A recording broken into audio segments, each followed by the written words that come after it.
Dans le silence ancien du monde, la vie s'épanouit sans témoin. Elle ne cherche ni gloire ni regard, elle tisse simplement, avec patience, la trame invisible de l'existence. Sous les feuilles immobiles d'une forêt, dans l'obscurité humide d'un sol, au cœur d'une cellule minuscule, se déploie une harmonie qui ne connaît ni début ni fin. Chaque souffle, chaque goutte, chaque battement porte l'empreinte d'un ordre discret. La biologie n'est pas une science de l'agitation, mais celle du murmure, celui d'une planète qui respire lentement. Et dans ce murmure, il existe des vérités paisibles, des faits si simples, si étonnamment beaux, qu'ils rappellent combien la vie est fragile, vaste et sereine tout à la fois. Ce sont ces secrets silencieux que nous allons explorer, les plus apaisants que la nature ait laissés à notre portée. Dans les profondeurs vertes, où la lumière se filtre comme une prière ancienne, la vie s'exprime dans une langue silencieuse que l'on oublie souvent d'écouter. Les forêts, vastes et immobiles, paraissent figées dans le temps. Pourtant, sous leur apparente tranquillité, elles respirent. Chaque tronc, chaque feuille, chaque grain de mousse participe à un échange constant, un dialogue vital entre la terre et le ciel. Dans ce souffle collectif, l'air que nous inspirons prend naissance et l'équilibre fragile du vivant trouve son ancrage. Les arbres ne sont pas simplement des plantes géantes dressées vers la lumière. Ils sont les poumons de la planète, des organismes d'une complexité stupéfiante qui transforment l'invisible en essentiel. Par la photosynthèse, ils capturent le dioxyde de carbone, l'enferment dans leur matière et relâchent de l'oxygène, ce gaz invisible qui nourrit chaque souffle animal. Mais réduire cette fonction à une simple équation chimique serait une trahison. Car ce processus n'est pas seulement une réaction naturelle, c'est un acte d'équilibre millénaire, un pacte silencieux entre la vie végétale et tout ce qui respire. Imagine un matin dans une forêt ancienne. L'air y est plus frais, plus dense. Ce n'est pas une impression. Il est littéralement plus riche, saturé d'humidité, de particules biologiques et d'oxygène libérés par les feuilles encore perlées de rosée. Chaque arbre agit comme un échangeur vivant, absorbant le carbone que nous rejetons et restituant l'air dont nous dépendons. Mais ce souffle va plus loin que la simple respiration. Dans leur tissu profond, les arbres stockent d'immenses quantités de carbone pendant des siècles, régulant ainsi le climat terrestre bien plus efficacement que n'importe quelle machine conçue par l'homme. Sous leurs racines s'étend un autre monde, presque mythique, que la science commence à peine à comprendre. Dans l'obscurité silencieuse du sol, un réseau de champignons relie les arbres entre eux. Cette toile souterraine, souvent appelée le Wood Wide Web, transporte des nutriments, transmet des signaux d'alerte et permet aux plus anciens arbres de soutenir les plus jeunes. Rien ici n'est aléatoire. Les forêts sont des sociétés vivantes, organisées, solidaires. Un arbre blessé peut envoyer un message chimique par ses racines, avertissant ses voisins d'un danger. Un autre, plus robuste, peut partager de l'énergie avec un plant fragile. Dans ce dialogue sans voix, la forêt devient un organisme collectif, une entité qui respire d'un seul souffle partagé. Le souffle des forêts ne se limite pas à l'oxygène. Elles émettent aussi d'innombrables composés volatiles, des substances invisibles qui influencent l'atmosphère, attirent des pollinisateurs, repoussent des parasites ou déclenchent la pluie. Ces molécules, bien que minuscules, jouent un rôle crucial dans les cycles planétaires. Certaines favorisent la formation des nuages, régulant ainsi la température terrestre. D'autres interagissent avec l'air pour purifier l'atmosphère. Ainsi, les arbres ne sont pas de simples spectateurs de la météo.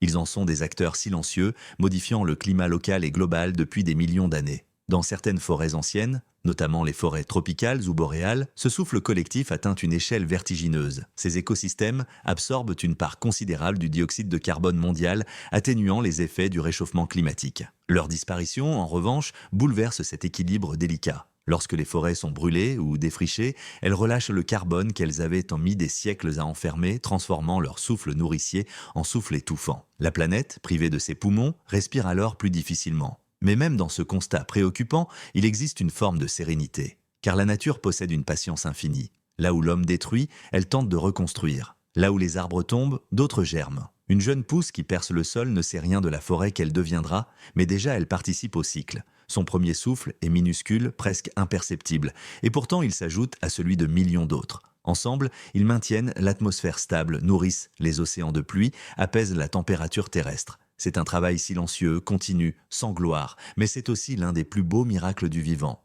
La relation entre les forêts et les autres formes de vie est intime, presque sacrée. De nombreux animaux dépendent directement de cet air enrichi, de cette humidité régulée, de cette stabilité thermique. Même l'eau que nous buvons est influencée par les arbres, leurs racines filtrent les nappes souterraines, leurs feuilles libèrent l'humidité qui retombe sous forme de pluie. Dans certaines régions, la déforestation a provoqué des sécheresses inattendues, rappelant que le souffle des forêts ne se contente pas d'alimenter nos poumons. Il structure tout le climat autour de nous.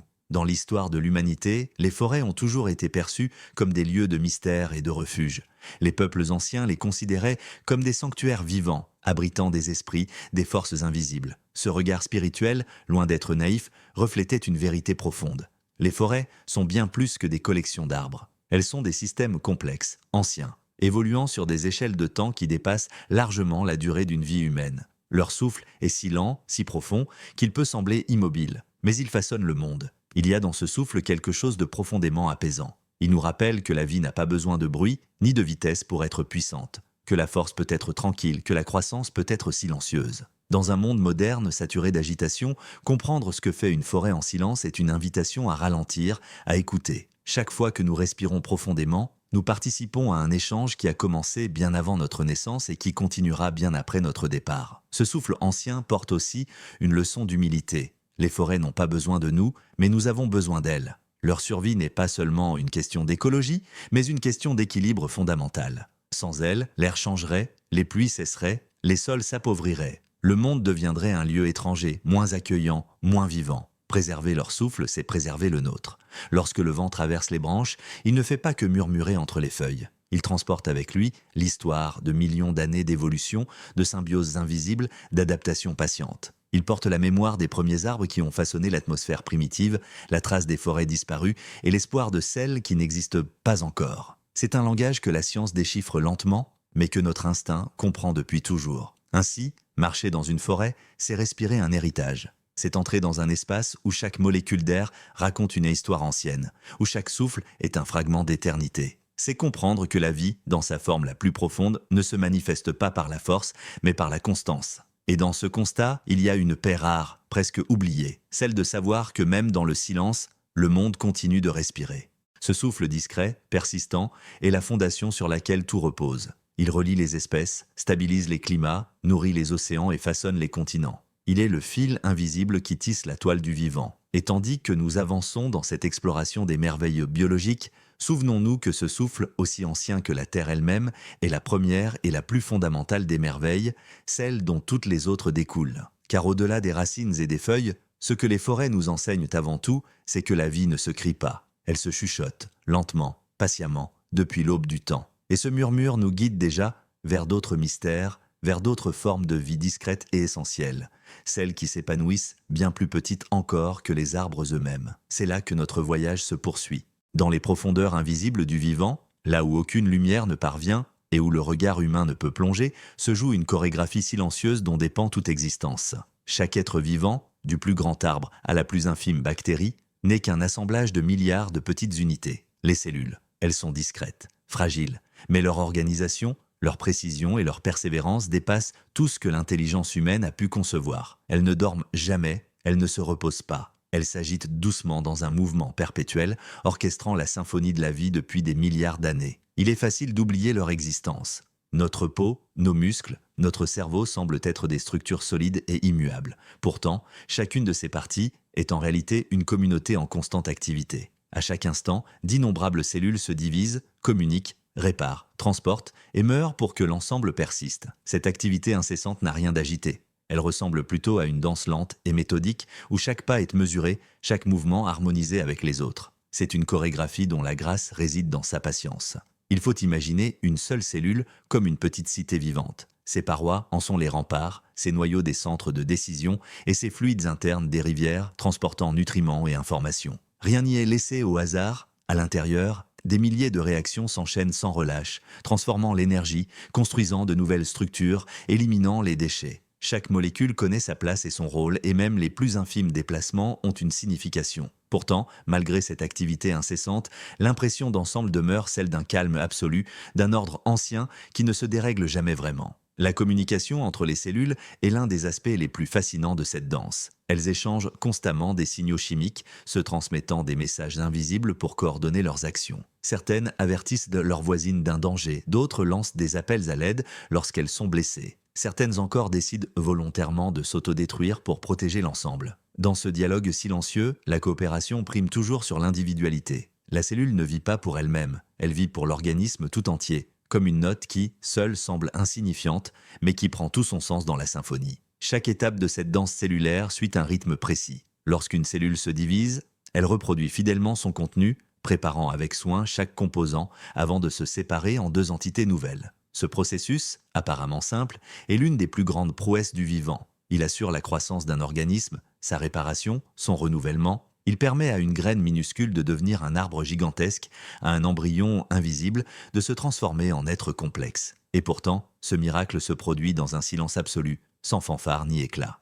Il existe aussi une forme de poésie dans la mort des cellules. Car dans ce ballet, la disparition n'est jamais une fin brutale, mais un acte réfléchi. Certaines cellules, en atteignant la fin de leur cycle, déclenchent un processus d'autodestruction maîtrisé. Ce geste, loin d'être tragique, est essentiel à l'équilibre. Il empêche les dysfonctionnements, élimine les cellules endommagées et laisse place à de nouvelles générations. Ainsi, la mort cellulaire n'est pas un échec, mais un élément naturel de la danse, un pas nécessaire dans le mouvement infini de la vie. Dans les tissus les plus complexes, comme ceux du cerveau, cette danse atteint un raffinement presque inimaginable. Les cellules nerveuses, par exemple, sont capables de former des réseaux d'une précision vertigineuse, transmettant des impulsions qui donnent naissance à la pensée, à la mémoire, à la conscience. Ces signaux ne sont pas le fruit d'une machinerie aveugle, mais d'une orchestration collective où chaque cellule sait quand s'activer, quand se taire, quand céder la place à une autre. Ce ballet moléculaire est si délicat que la moindre erreur pourrait tout faire basculer. Et pourtant, il se produit des milliards de fois par seconde dans chacun de nos corps.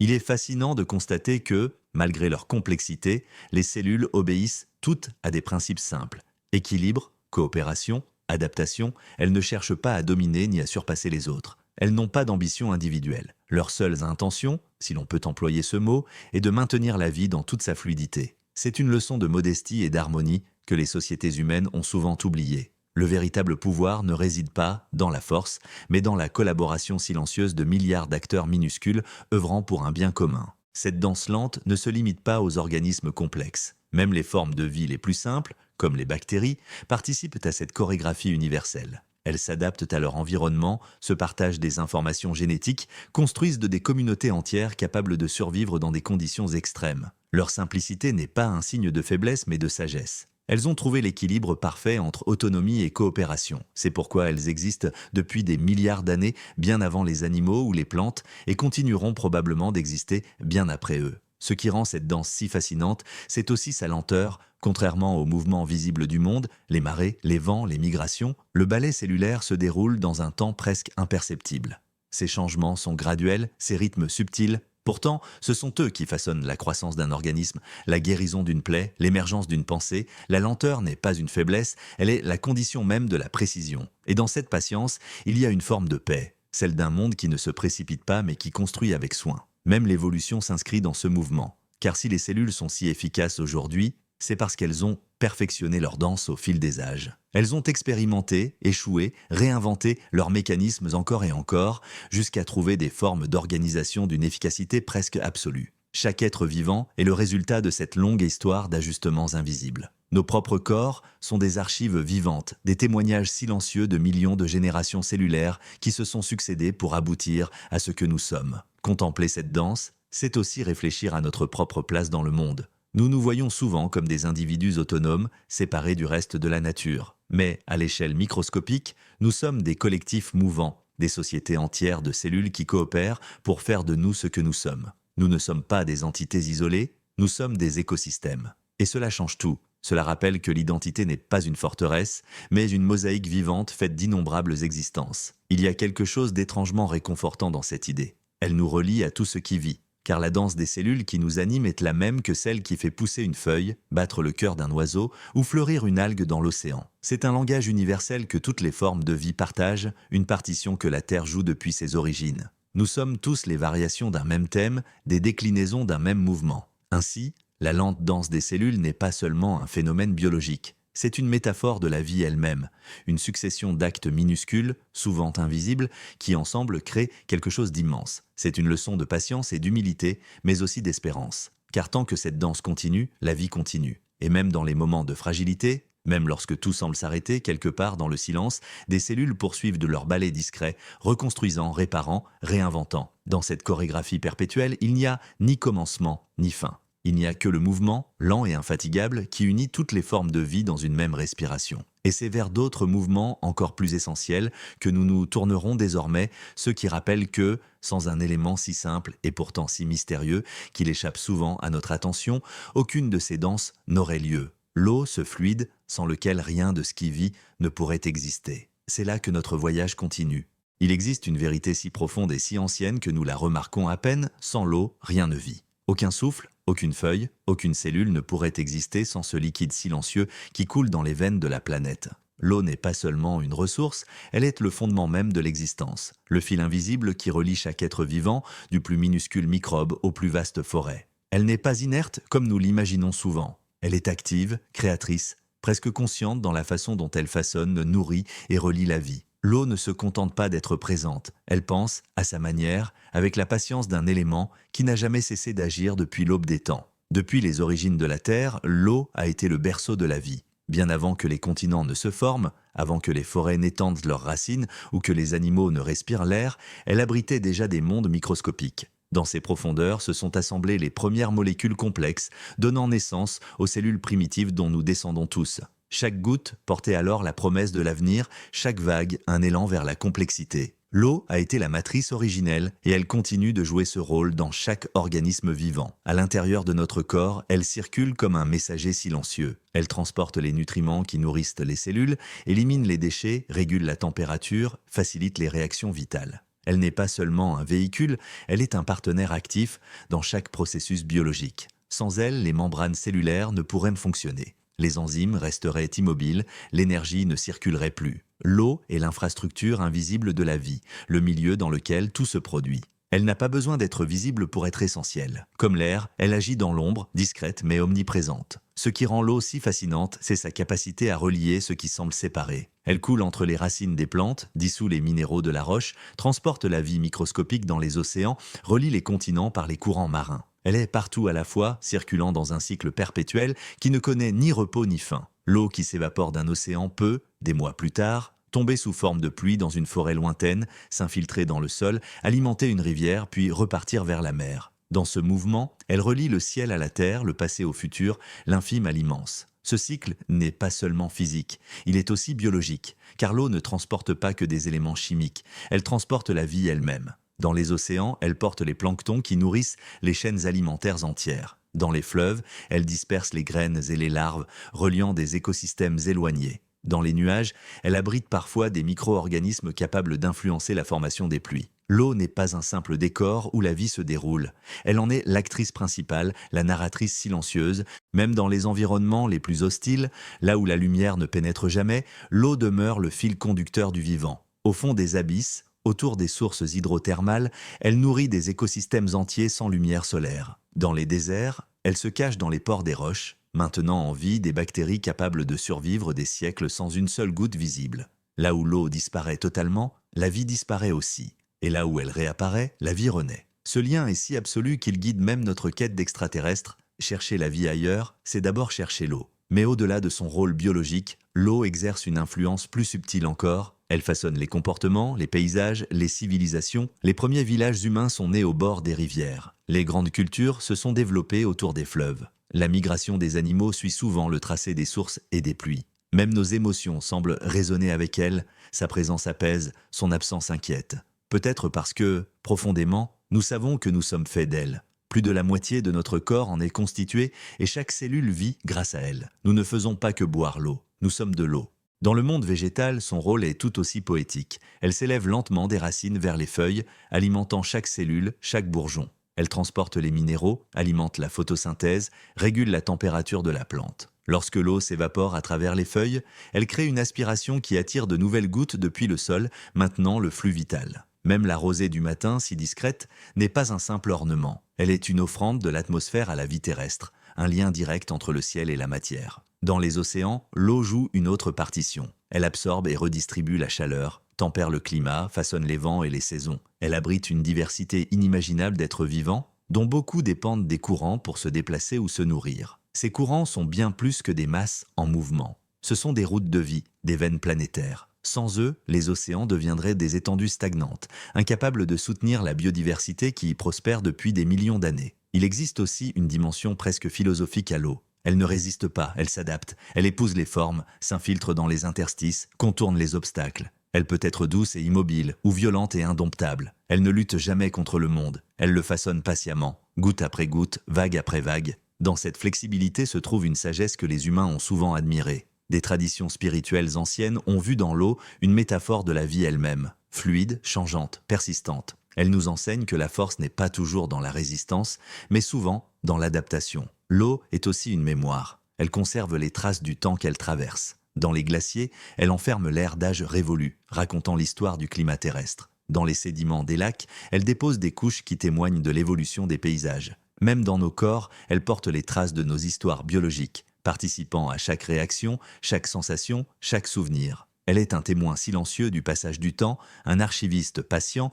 qui garde en elle les échos du passé. Dans notre monde moderne, pourtant, nous la traitons souvent comme une évidence. Nous l'utilisons, la détournons, la polluons, sans mesurer sa valeur véritable. Nous oublions que chaque goutte que nous gaspillons est le fruit d'un cycle millénaire, qu'elle a voyagé à travers nuages, rivières et roches avant d'arriver à nos robinets. Nous oublions qu'elle n'est pas infinie. Si l'eau venait à manquer, ce ne serait pas seulement une crise matérielle, mais une crise existentielle. C'est tout le tissu du vivant qui s'effondrerait. Pourtant, malgré tout ce que nous lui faisons subir, l'eau persiste. Elle s'évapore, se condense, revient sous forme de pluie. Elle infiltre les sols, ressurgit en source. Elle s'adapte encore et toujours, comme si rien ne pouvait l'arrêter. Il y a dans cette résilience une leçon profonde. La vie, tant qu'il y aura de l'eau, trouvera un chemin. Et peut-être est-ce là sa plus grande pensée, celle d'un élément qui ne s'oppose jamais mais qui ne renonce jamais non plus. Contempler l'eau, c'est donc contempler la vie sous sa forme la plus pure. C'est comprendre que la nature n'est pas seulement un assemblage de structures solides, mais un réseau de flux, de circulation, de transformation. C'est réaliser que nous sommes tous des passagers de ce cycle ancien, que chaque respiration, chaque larme, chaque pluie participe à un même mouvement éternel. Ainsi, l'eau ne pense pas comme nous pensons. Elle ne raisonne pas, elle ne calcule pas, mais elle agit, relie, transforme, préserve. Et dans cette action silencieuse, elle révèle une forme d'intelligence plus vaste que la nôtre. Une intelligence fluide, diffuse, ancestrale. Elle est l'architecte de la vie, l'artiste du monde, la gardienne de l'équilibre. Et lorsque nous suivons son cours, lorsque nous apprenons à écouter ce qu'elle nous murmure, nous découvrons d'autres langages encore plus subtils que les siens. Ceux des êtres qui, sans jamais bouger, communiquent, s'entraident et façonnent leur environnement. Des êtres qui, eux aussi, ont trouvé le moyen de parler sans mots. C'est vers eux que nous allons maintenant nous tourner. Dans l'immensité verte qui recouvre la Terre, un langage discret se déploie sans mots, sans son, sans geste visible.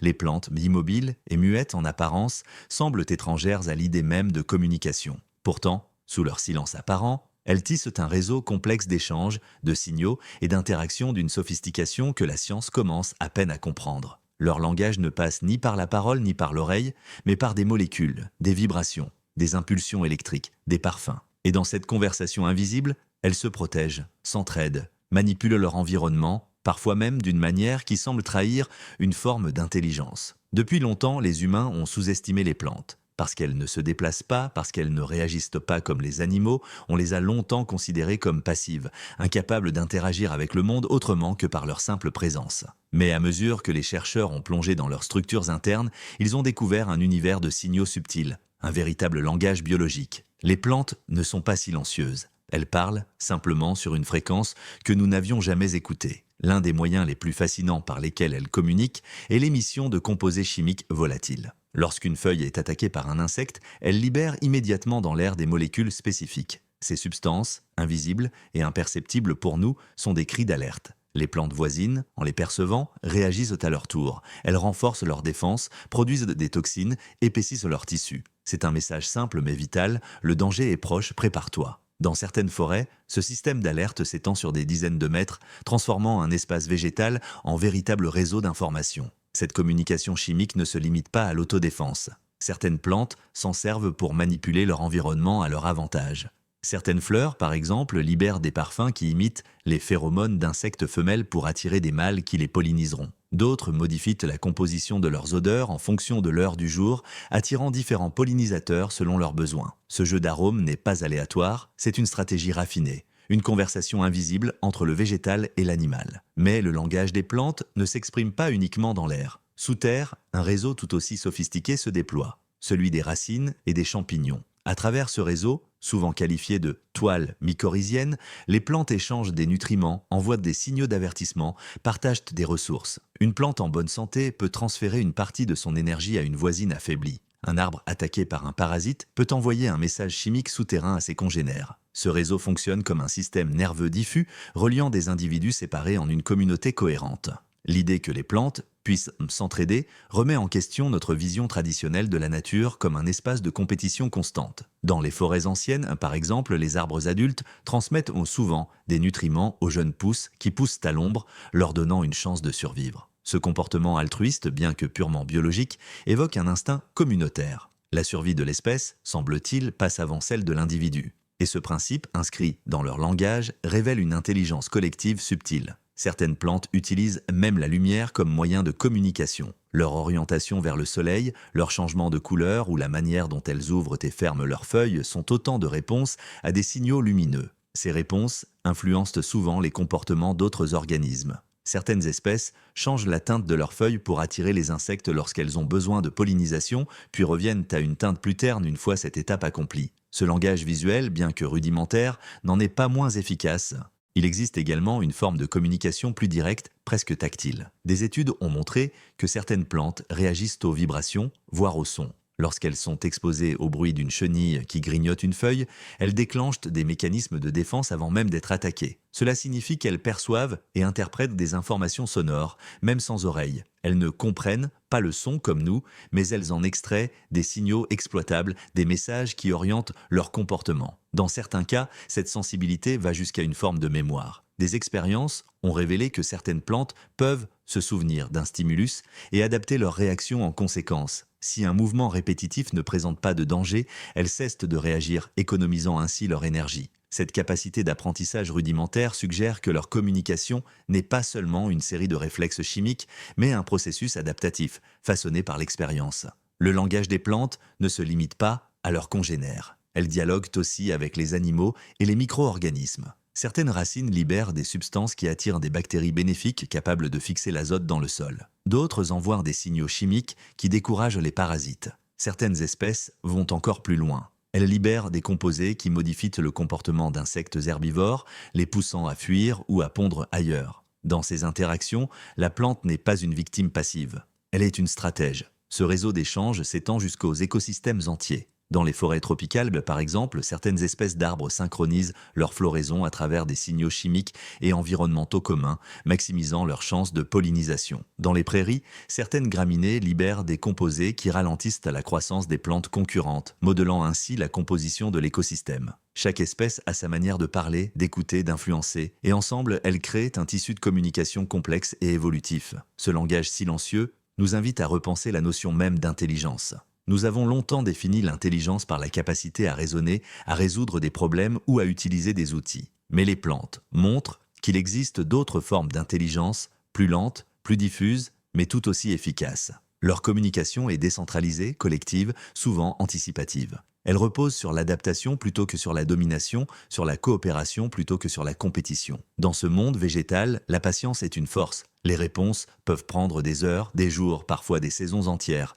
Rien n'est précipité. Chaque signal est envoyé au moment opportun, chaque réaction soigneusement mesurée. C'est un langage qui s'inscrit dans le temps long, qui suit le rythme de la lumière, de la pluie, des cycles de la Terre, et c'est précisément cette lenteur qui le rend si harmonieux. Dans un monde qui change trop vite, les plantes nous rappellent que la communication la plus efficace est souvent celle qui prend son temps. Il y a quelque chose de profondément apaisant à contempler cette forme de langage. Elle nous rappelle que l'intelligence n'a pas besoin d'être bruyante pour être réelle. Elle nous montre que la vie sait se coordonner sans hiérarchie, s'adapter sans conflit, s'épanouir sans agitation. Chaque feuille, chaque racine, chaque fleur participe à cette conversation collective qui dure depuis des centaines de millions d'années. Et sans elle, la vie, telle que nous la connaissons, n'existerait pas. Apprendre à écouter ce langage, c'est redécouvrir une vérité oubliée. La nature ne crie pas, elle murmure. Elle ne donne pas d'ordre, elle suggère. Et dans ces murmures, il y a une sagesse que l'humanité gagnerait à imiter. Au-delà des signaux et des messages, il existe encore d'autres mondes invisibles,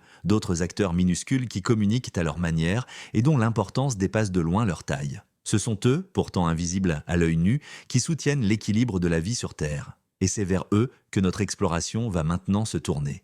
Il existe également une forme de communication plus directe, presque tactile. Des études ont montré que certaines plantes réagissent aux vibrations, voire aux sons. Lorsqu'elles sont exposées au bruit d'une chenille qui grignote une feuille, elles déclenchent des mécanismes de défense avant même d'être attaquées. Cela signifie qu'elles perçoivent et interprètent des informations sonores, même sans oreille. Elles ne comprennent pas le son comme nous, mais elles en extraient des signaux exploitables, des messages qui orientent leur comportement. Dans certains cas, cette sensibilité va jusqu'à une forme de mémoire. Des expériences ont révélé que certaines plantes peuvent se souvenir d'un stimulus et adapter leur réaction en conséquence. Si un mouvement répétitif ne présente pas de danger, elles cessent de réagir, économisant ainsi leur énergie. Cette capacité d'apprentissage rudimentaire suggère que leur communication n'est pas seulement une série de réflexes chimiques, mais un processus adaptatif, façonné par l'expérience. Le langage des plantes ne se limite pas à leurs congénères. Elles dialoguent aussi avec les animaux et les micro-organismes. Certaines racines libèrent des substances qui attirent des bactéries bénéfiques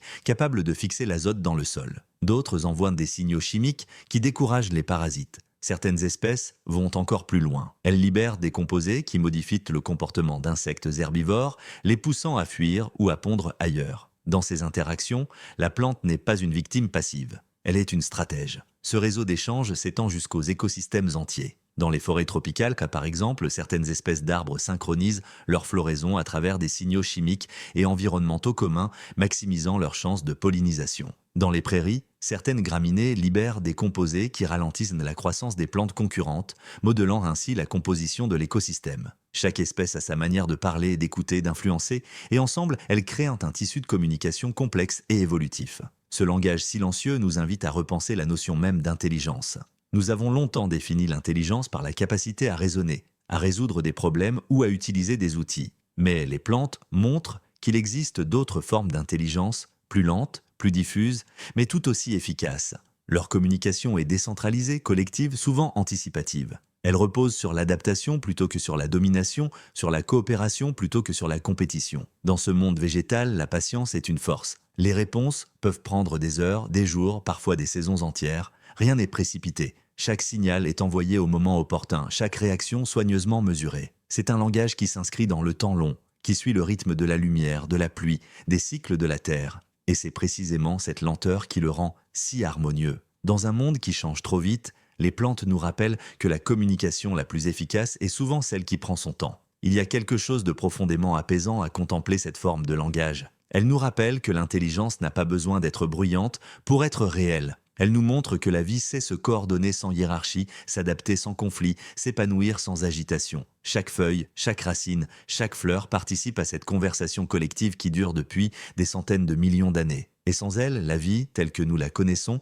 n'existerait pas. Apprendre à écouter ce langage, c'est redécouvrir une vérité oubliée. La nature ne crie pas, elle murmure. Elle ne donne pas d'ordre, elle suggère. Et dans ces murmures, il y a une sagesse que l'humanité gagnerait à imiter. Au-delà des signaux et des messages, il existe encore d'autres mondes invisibles, d'autres acteurs minuscules qui communiquent à leur manière et dont l'importance dépasse de loin leur taille. Ce sont eux, pourtant invisibles à l'œil nu, qui soutiennent l'équilibre de la vie sur Terre. Et c'est vers eux que notre exploration va maintenant se tourner. Il existe un royaume que l'on ne voit jamais, une dimension silencieuse et discrète qui échappe à nos sens, mais sans laquelle la vie s'effondrerait en un instant. Ce royaume n'est pas celui des arbres majestueux ni des animaux puissants, mais celui d'êtres si petits qu'un million d'entre eux pourraient tenir sur la pointe d'une épingle. Invisibles, fragiles, anciens, ils sont pourtant les véritables bâtisseurs de la planète, les micro-organismes. Ils façonnent les paysages, nourrissent les sols, recyclent la matière, soutiennent l'équilibre des océans et vivent, même en nous, guidant sans bruit nos fonctions les plus vitales.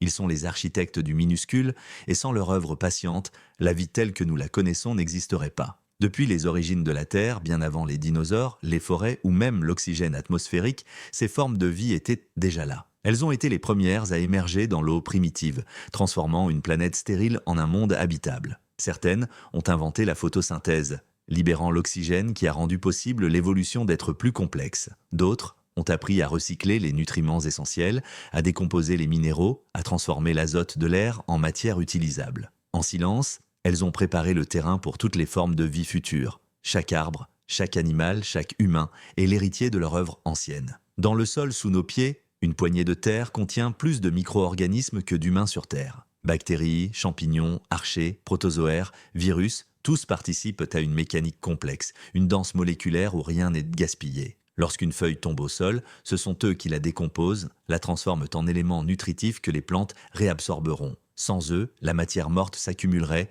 les nutriments s'épuiseraient et les cycles naturels s'arrêteraient. Le sol deviendrait stérile, incapable de soutenir la vie. Leur rôle est invisible mais fondamental, ils sont les recycleurs du monde. Les micro-organismes sont aussi les maîtres de la transformation. Certaines bactéries vivent dans les racines des plantes et transforment l'azote atmosphérique, un gaz que la plupart des êtres vivants ne peuvent pas utiliser, en composés que les plantes peuvent absorber. Sans elles, les forêts ne pousseraient pas, les champs ne fleuriraient pas, les écosystèmes s'effondreraient. D'autres transforment les roches en minéraux essentiels, libérant les nutriments piégés dans la matière inerte. Grâce à ces transformations invisibles, la Terre demeure fertile et vivante. Dans les océans, leur rôle est tout aussi crucial. Les micro-organismes marins, notamment le plancton, produisent une grande partie de l'oxygène que nous respirons. Ils absorbent également d'immenses quantités de dioxyde de carbone, régulant le climat mondial. Certains d'entre eux forment la base de la chaîne alimentaire, nourrissant les poissons, les baleines et d'innombrables autres créatures. Chaque goutte d'eau est un univers microscopique, grouillant de vie, où chaque être joue un rôle spécifique dans un équilibre d'une complexité vertigineuse. Sans eux, les océans deviendraient stériles, l'atmosphère se déséquilibrerait et la vie sur Terre disparaîtrait. Mais leur influence ne s'arrête pas à l'environnement. À l'intérieur même de nos corps, ils forment un écosystème invisible dont nous dépendons entièrement. Des milliards de bactéries vivent dans notre intestin, participant à la digestion, produisant des vitamines, régulant notre système immunitaire et influençant même notre humeur et notre comportement. Ces communautés, appelées microbiotes, sont si essentielles que leur déséquilibre peut entraîner des maladies graves. Nous ne vivons pas seuls, nous sommes des écosystèmes ambulants, des collaborations entre nos cellules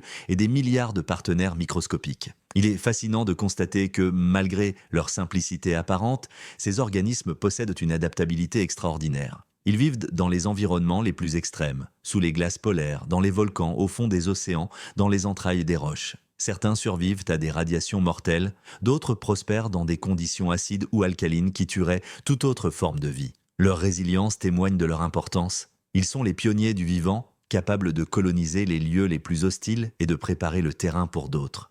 Leur capacité d'adaptation a aussi façonné l'évolution. Les échanges de gènes entre micro-organismes ont permis l'apparition de nouvelles fonctions, de nouvelles capacités, accélérant l'innovation biologique. Certaines bactéries partagent leur matériel génétique comme on partagerait une information, transférant des résistances, des outils, des stratégies. Ces échanges ont permis l'émergence de formes de vie toujours plus complexes. Sans cette collaboration microscopique, l'évolution aurait été bien plus lente, peut-être incapable de produire la diversité que nous voyons aujourd'hui. Même la mort n'échappe pas à leur influence.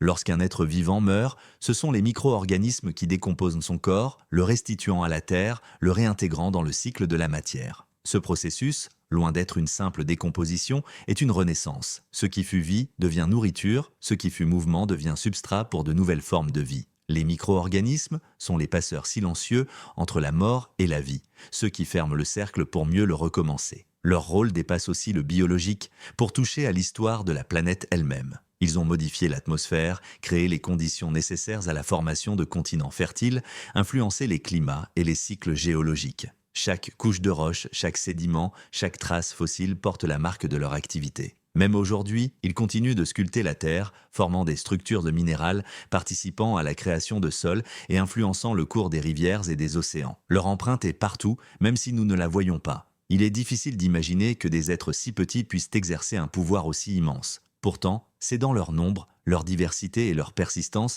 que réside leur force. Ils ne dominent pas le monde par la taille ou la force, mais par leur omniprésence et leur coopération. Chaque microbe agit à son échelle, mais ensemble, ils façonnent la planète entière. Ils sont la preuve que la grandeur ne se mesure pas à la taille, mais à l'impact. Dans notre monde moderne, nous commençons seulement à comprendre tout ce que nous leur devons. La recherche médicale explore leur rôle dans la santé humaine, l'agriculture découvre leur importance pour la fertilité des sols, la biotechnologie utilise leur capacité pour créer des médicaments, dépolluer des environnements ou produire de l'énergie. Ils sont les alliés invisibles de notre avenir, tout comme ils ont été les artisans silencieux de notre passé. Il y a aussi une dimension philosophique dans cette réalité. Elle nous rappelle que l'essentiel est souvent invisible, que les forces les plus puissantes ne sont pas toujours celles que l'on voit ou que l'on entend. Dans le monde microscopique, l'humilité, la coopération et la patience sont les règles d'or. Là, il n'y a pas de hiérarchie, pas de domination, seulement une interconnexion constante. C'est un monde où tout est lié, où chaque individu,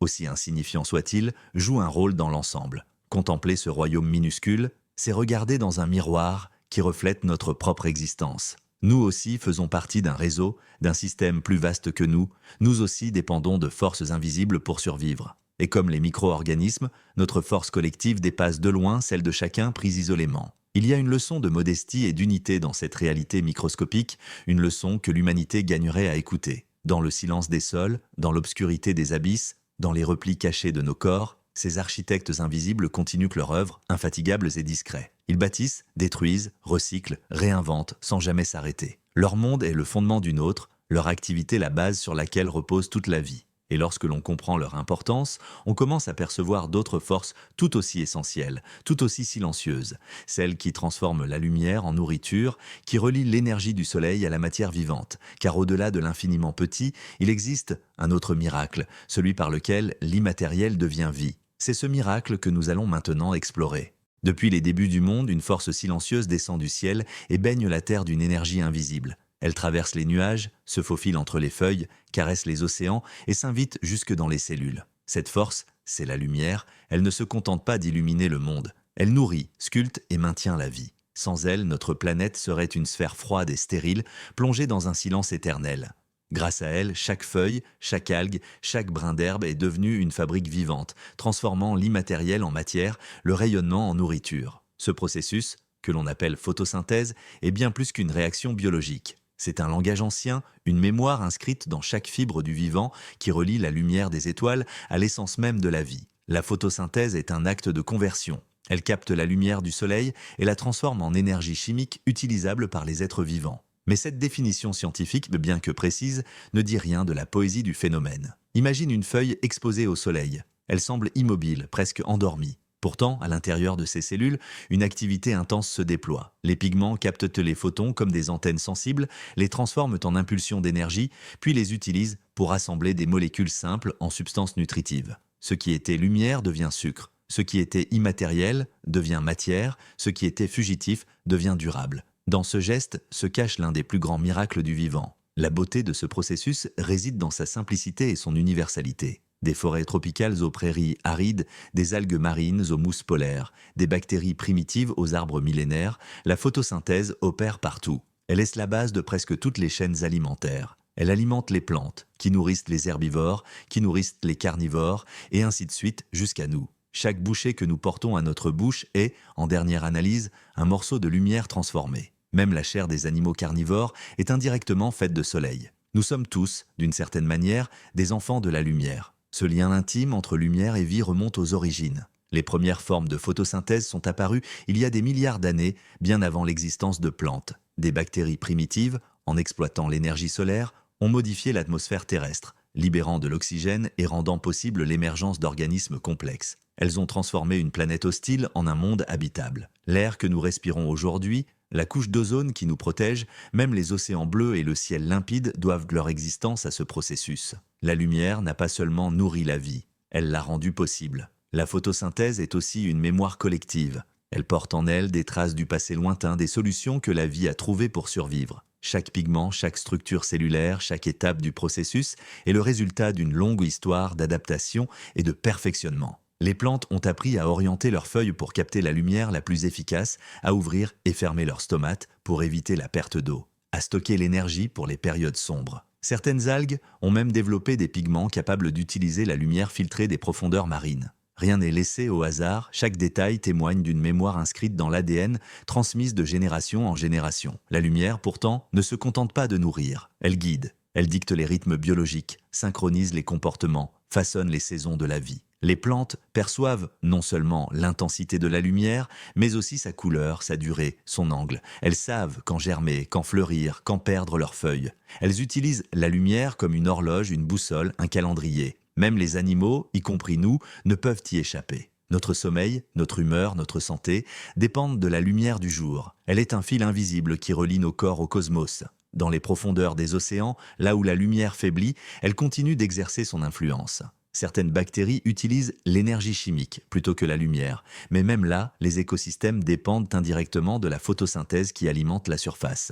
Les particules organiques tombant des couches supérieures sont la nourriture de ceux qui vivent dans l'obscurité. Ainsi, même là où elle ne brille pas, la lumière laisse son empreinte. Elle façonne les cycles des marées biologiques, nourrit des chaînes alimentaires invisibles, soutient des mondes que l'on croyait séparés d'elle.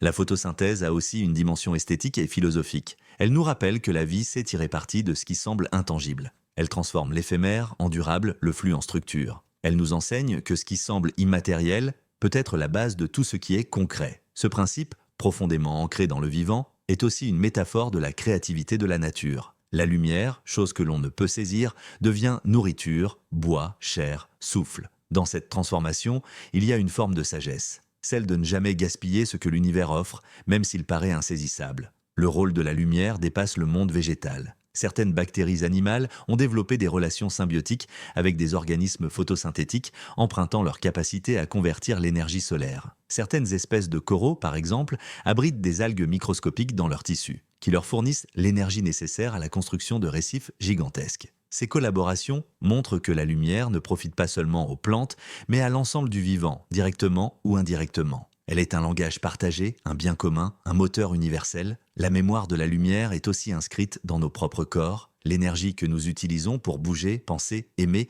vient ultimement du soleil. Chaque molécule de sucre que nos cellules consomment a été fabriquée à partir de lumière captée par une plante ou une algue. Même les combustibles fossiles qui alimentent de nos machines ne sont rien d'autre que de la lumière ancienne, stockée par des organismes disparus il y a des millions d'années. Ainsi, notre civilisation elle-même, ses villes, ses technologies, ses rêves, reposent sur une mémoire solaire. Cette relation intime entre lumière et vie nous relie aussi au cosmos. La lumière qui nourrit aujourd'hui les forêts est née au cœur du Soleil, fruit de réactions qui transforment la matière stellaire en énergie. Elle voyage à travers l'espace pendant 8 minutes avant d'atteindre notre planète où elle devient feuille, fleur, fruit, souffle. Dans ce voyage, il y a une continuité presque mystique. L'énergie des étoiles devient la vie de la Terre. Nous ne sommes pas séparés de l'univers, nous en sommes l'expression. Mais cette mémoire est fragile. Les forêts qui captent la lumière, les océans qui abritent les algues, les écosystèmes qui dépendent de la photosynthèse sont aujourd'hui menacés. En perturbant ces systèmes, nous perturbons aussi le grand cycle de l'énergie vitale. Nous risquons d'interrompre une conversation qui dure depuis des milliards d'années entre le ciel et la terre. Comprendre la valeur de la lumière, c'est donc aussi reconnaître notre responsabilité, celle de protéger les structures vivantes qui la transforment. Dans le silence d'une forêt, on peut presque entendre cette mémoire à l'œuvre. Chaque feuille orientée vers le soleil est une antenne tendue vers l'univers. Chaque tige qui s'étire est un souvenir vivant d'un pacte ancien. Chaque fruit mûri à la lumière est un témoignage de ce lien millénaire entre énergie et matière. Et dans notre propre souffle, il y a quelque chose de cette histoire, un écho de photons capturés, transformés, transmis. Ainsi, la lumière n'est pas seulement une source. Elle est un souvenir, un héritage, un fil reliant le passé au présent, l'étoile au sol, l'immatériel au tangible. Elle est la preuve que la vie ne se contente pas de survivre. Elle s'adapte, elle transforme, elle invente. Dans ce processus silencieux et continu, elle révèle une vérité plus vaste. Tout ce qui vit est mémoire. Mémoire du soleil, mémoire du temps, mémoire du mouvement. Et cette mémoire lumineuse n'est pas isolée, elle s'inscrit dans un langage plus vaste encore, celui des formes et des structures, des motifs qui se répètent à travers toutes les échelles du vivant. Car si la lumière façonne l'énergie de la vie, la nature, elle, en sculpte la forme. C'est vers ce langage universel, celui des spirales, des symétries et des fractales, que notre voyage se dirige à présent. Dans le silence de la nature, il existe un langage plus ancien que les mots, plus universel que toute culture, celui des formes. Chaque feuille, chaque coquillage, chaque flocon de neige porte en lui une structure précise, un dessin récurrent que l'on retrouve du plus petit organisme jusqu'aux galaxies. Ces motifs ne sont pas le fruit du hasard. Ils sont l'expression d'une logique subtile qui guide la croissance, l'organisation et l'adaptation de la vie depuis ses origines. Cette logique, c'est la géométrie, non pas celle des mathématiciens et des théorèmes, mais celle vivante qui se cache dans les spirales des plantes, les symétries des fleurs, les réseaux des cellules. Elle est la signature de la nature, la grammaire silencieuse par laquelle la vie s'écrit et se réinvente. Observer attentivement un simple tournesol suffit pour entrevoir cette harmonie. Ces graines, disposées en spirales élégantes, suivent un ordre précis qui maximise l'espace et capte la lumière avec une efficacité remarquable. Rien n'est laissé au hasard, chaque graine trouve sa place dans un dessin qui semble esthétique mais qui répond avant tout à une nécessité vitale. Faire plus avec moins, utiliser l'espace et l'énergie de la manière la plus efficace possible. La beauté que nous percevons n'est donc pas un simple ornement. Elle est une conséquence directe de l'adaptation et de l'efficacité biologique. La géométrie du vivant est partout. Elle se trouve dans les nervures d'une feuille qui se ramifient comme des rivières miniatures pour transporter l'eau et les nutriments. Elle est dans la structure alvéolaire d'un rayon de miel qui combine résistance et économie de matière. Elle est dans les coquilles en spirale des mollusques qui grandissent sans jamais perdre leur forme. Elle est dans la symétrie radiale d'une étoile de mer ou d'une fleur qui permet un équilibre parfait dans toutes les directions. Ces motifs sont les solutions que la vie a trouvées à des problèmes universels.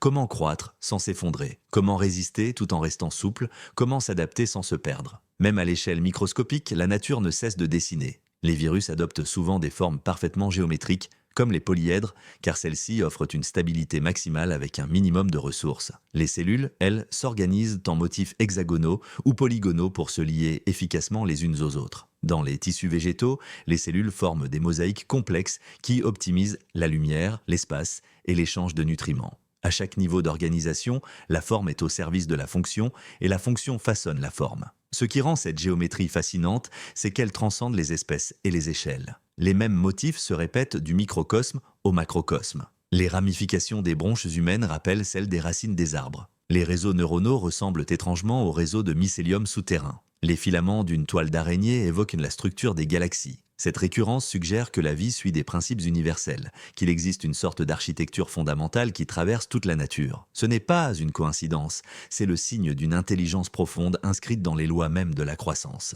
Parmi les formes les plus présentes dans la nature, la spirale occupe une place particulière. Elle aide partout, dans les coquilles des escargots, dans les cornes des animaux, dans les cyclones, dans les galaxies. Elle permet une croissance continue sans changer de structure, une expansion qui ne rompt jamais l'équilibre. Cette forme, à la fois dynamique et harmonieuse, reflète la manière dont la vie se déploie, lentement, en s'enroulant autour d'un centre, en intégrant le passé dans le présent. Chaque tour de spirale est une mémoire, chaque courbe une adaptation. Les motifs fractales sont une autre manifestation spectaculaire de cette géométrie vivante. On les observe dans les fougères, dont les frondes sont des répliques miniatures de la plante entière, ou dans les brocolis romanesco, dont chaque partie reproduit la forme de l'ensemble. Cette autosimilarité n'est pas qu'un effet esthétique. Elle permet d'optimiser l'échange d'énergie et de matière, de maximiser la surface sans augmenter le volume, de croître efficacement dans des environnements variables. Dans cette répétition à différentes échelles, on retrouve un principe fondamental de la nature, l'économie. La symétrie, elle aussi,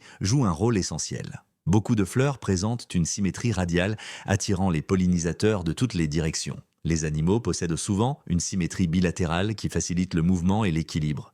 Même les structures moléculaires obéissent à des symétries précises qui déterminent leur fonction. Cette recherche d'équilibre n'est pas seulement une question d'efficacité biologique. Elle reflète un besoin plus profond d'harmonie. La nature n'aime pas le désordre gratuit. Elle tend vers des formes stables, cohérentes, qui minimisent l'énergie tout en maximisant la résilience. Ce langage des formes influence aussi la manière dont les êtres vivants interagissent avec leur environnement. La forme des feuilles, par exemple, détermine la façon dont elles captent la lumière et l'eau. La structure des ailes d'un oiseau influence son vol. Même le corps humain est une œuvre d'ingénierie géométrique. La disposition de nos os, de nos muscles et de nos organes reflète des principes d'équilibre et d'efficacité. Nous ne sommes pas des structures aléatoires, nous sommes des architectures vivantes façonnées par des millions d'années d'adaptation.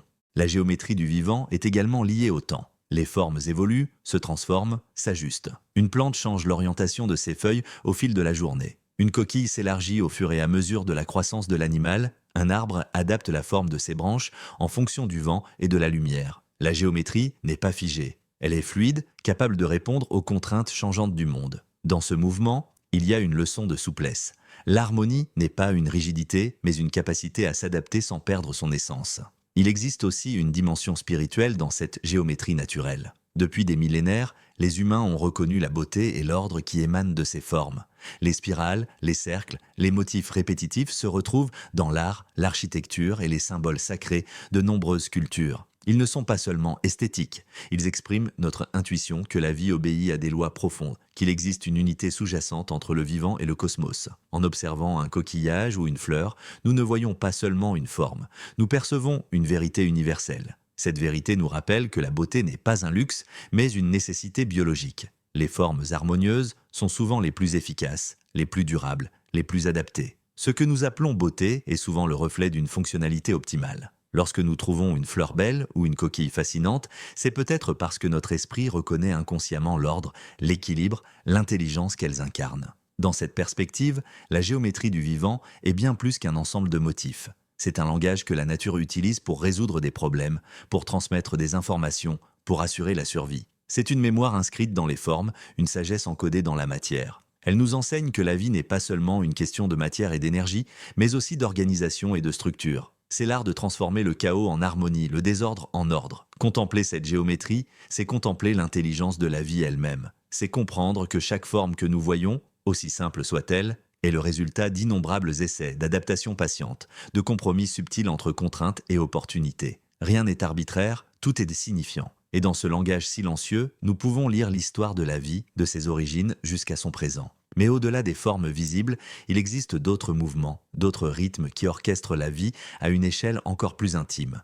Ceux qui se déroulent dans le repos, dans le silence des nuits, dans le souffle lent des organismes endormis. Car la vie n'est pas qu'un déploiement de structures, elle est aussi un cycle de veille et de sommeil, d'activité et de repos. C'est dans ce balancement, discret mais fondamental, que se cachent d'autres secrets du vivant, ceux des symphonies invisibles qui s'écrivent lorsque tout semble immobile. Dans l'immensité silencieuse de la nuit, quand les bruits du monde s'apaisent et que la lumière se retire, un autre spectacle se joue, loin des regards. C'est un ballet sans témoin, une symphonie sans spectateur. Le sommeil, souvent perçu comme une simple pause, est en réalité l'un des processus les plus complexes et les plus essentiels de la vie. C'est un temps où rien ne semble se passer et pourtant tout change. Dans cette immobilité apparente, la matière vivante s'organise, se répare, se réinvente. Sans sommeil, les structures s'effondrent, les mémoires s'effacent, les rythmes se désaccordent. Il est la respiration lente de l'existence, le souffle qui maintient l'équilibre de la vie. Chaque être vivant, des bactéries aux humains, participe à ce cycle d'activité et de repos. Même les organismes les plus simples ont des phases d'inactivité qui ressemblent à une forme primitive de sommeil. Les plantes, elles-mêmes, suivent des rythmes circadiens, ouvrant et fermant leurs feuilles selon l'heure du jour. Cette alternance n'est pas un luxe. Elle est inscrite dans les lois mêmes de la biologie. Rien ne peut rester en mouvement éternellement. L'équilibre exige des pauses, c'est dans ces silences que la vie trouve sa force. Chez les animaux, le sommeil prend des formes diverses. Certains dorment profondément et longtemps, d'autres alternent des micro-sommeils de quelques secondes. Les dauphins, par exemple, ne dorment jamais complètement. Une moitié de leur cerveau reste éveillée pour leur permettre de respirer et de se protéger. Les oiseaux migrateurs dorment en vol quelques secondes à la fois pour ne jamais interrompre leur voyage. Même les insectes entrent dans des états de repos qui ressemblent à nos nuits. Malgré leurs différences, tous partagent une vérité commune. Sans ce repos, ils ne pourraient survivre. Le sommeil est bien plus qu'un simple arrêt de l'activité.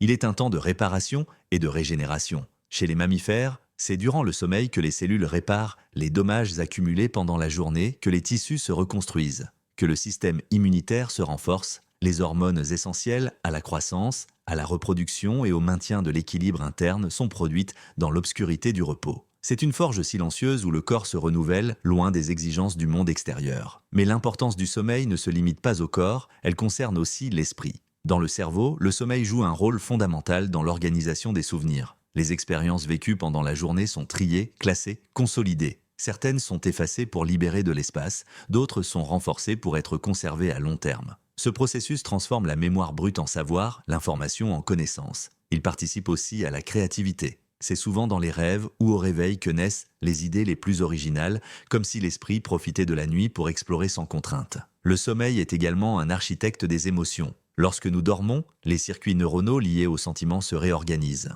Les expériences douloureuses de la veille sont intégrées, les tensions émotionnelles s'apaisent. C'est pourquoi le manque de sommeil rend l'esprit plus vulnérable à l'anxiété, à la colère ou à la tristesse. Dormir, c'est permettre à l'âme de retrouver son équilibre, à la conscience de se réconcilier avec elle-même. Il ne s'agit pas d'un simple repos mental, mais d'un processus de guérison intérieure. Même dans la nature sauvage, où chaque instant peut être une question de survie, les animaux prennent le risque de dormir. C'est dire à quel point ce processus est vital. Certains choisissent des abris sécurisés, d'autres dorment en groupe pour se protéger, d'autres encore adaptent leur sommeil aux cycles environnementaux. Cette diversité témoigne d'une vérité universelle.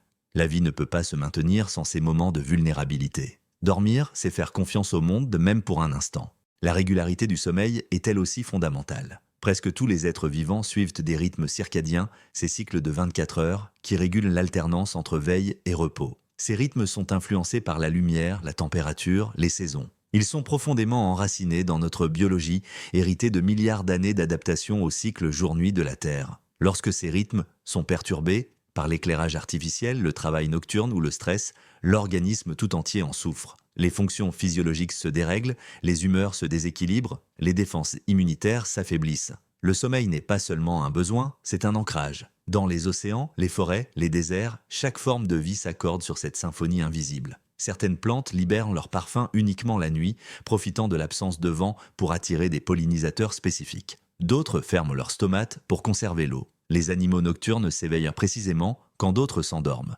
créant une alternance subtile qui maintient l'équilibre des écosystèmes. Même les bactéries ont des cycles d'activité qui suivent les rythmes de la lumière et de l'obscurité. Le sommeil, dans ce sens, dépasse l'individu. C'est une pulsation planétaire, un souffle commun à toute la biosphère. Il existe aussi une dimension mystérieuse dans le sommeil, celle des rêves. Personne ne sait vraiment pourquoi nous rêvons, ni comment le cerveau tisse ces récits étranges et souvent absurdes. Certains scientifiques pensent que les rêves sont une manière pour l'esprit d'explorer des solutions à des problèmes, d'entraîner des scénarios de survie. D'autres y voient une simple activité aléatoire, un sous-produit de l'organisation neuronale. Quoi qu'il en soit, les rêves témoignent de l'incroyable créativité de l'esprit endormi. Ils sont la preuve que, même dans le repos, la vie continue d'inventer, d'explorer, d'imaginer. Le sommeil, dans son essence, est aussi une métaphore. Il nous rappelle que l'immobilité n'est pas synonyme d'inactivité, que le silence n'est pas synonyme de vide. C'est dans les périodes de repos que se forment les fondations des périodes d'action. C'est dans l'obscurité que naissent les forces qui permettront d'affronter la lumière.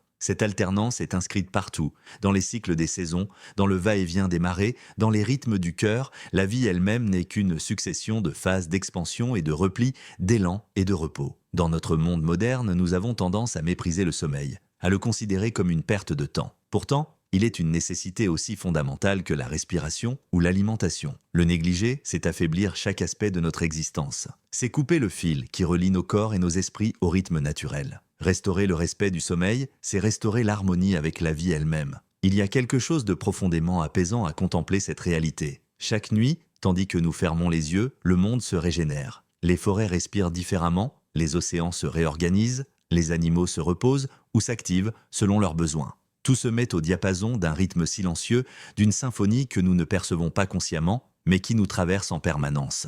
Le sommeil n'est pas un arrêt, c'est une respiration. Dans ce souffle nocturne, la vie se prépare à renaître chaque matin. Elle se renforce, elle s'adapte, elle se réinvente. Chaque réveil est une forme de recommencement, chaque aube, une victoire silencieuse sur l'épuisement. Et c'est peut-être cela la plus grande leçon du sommeil.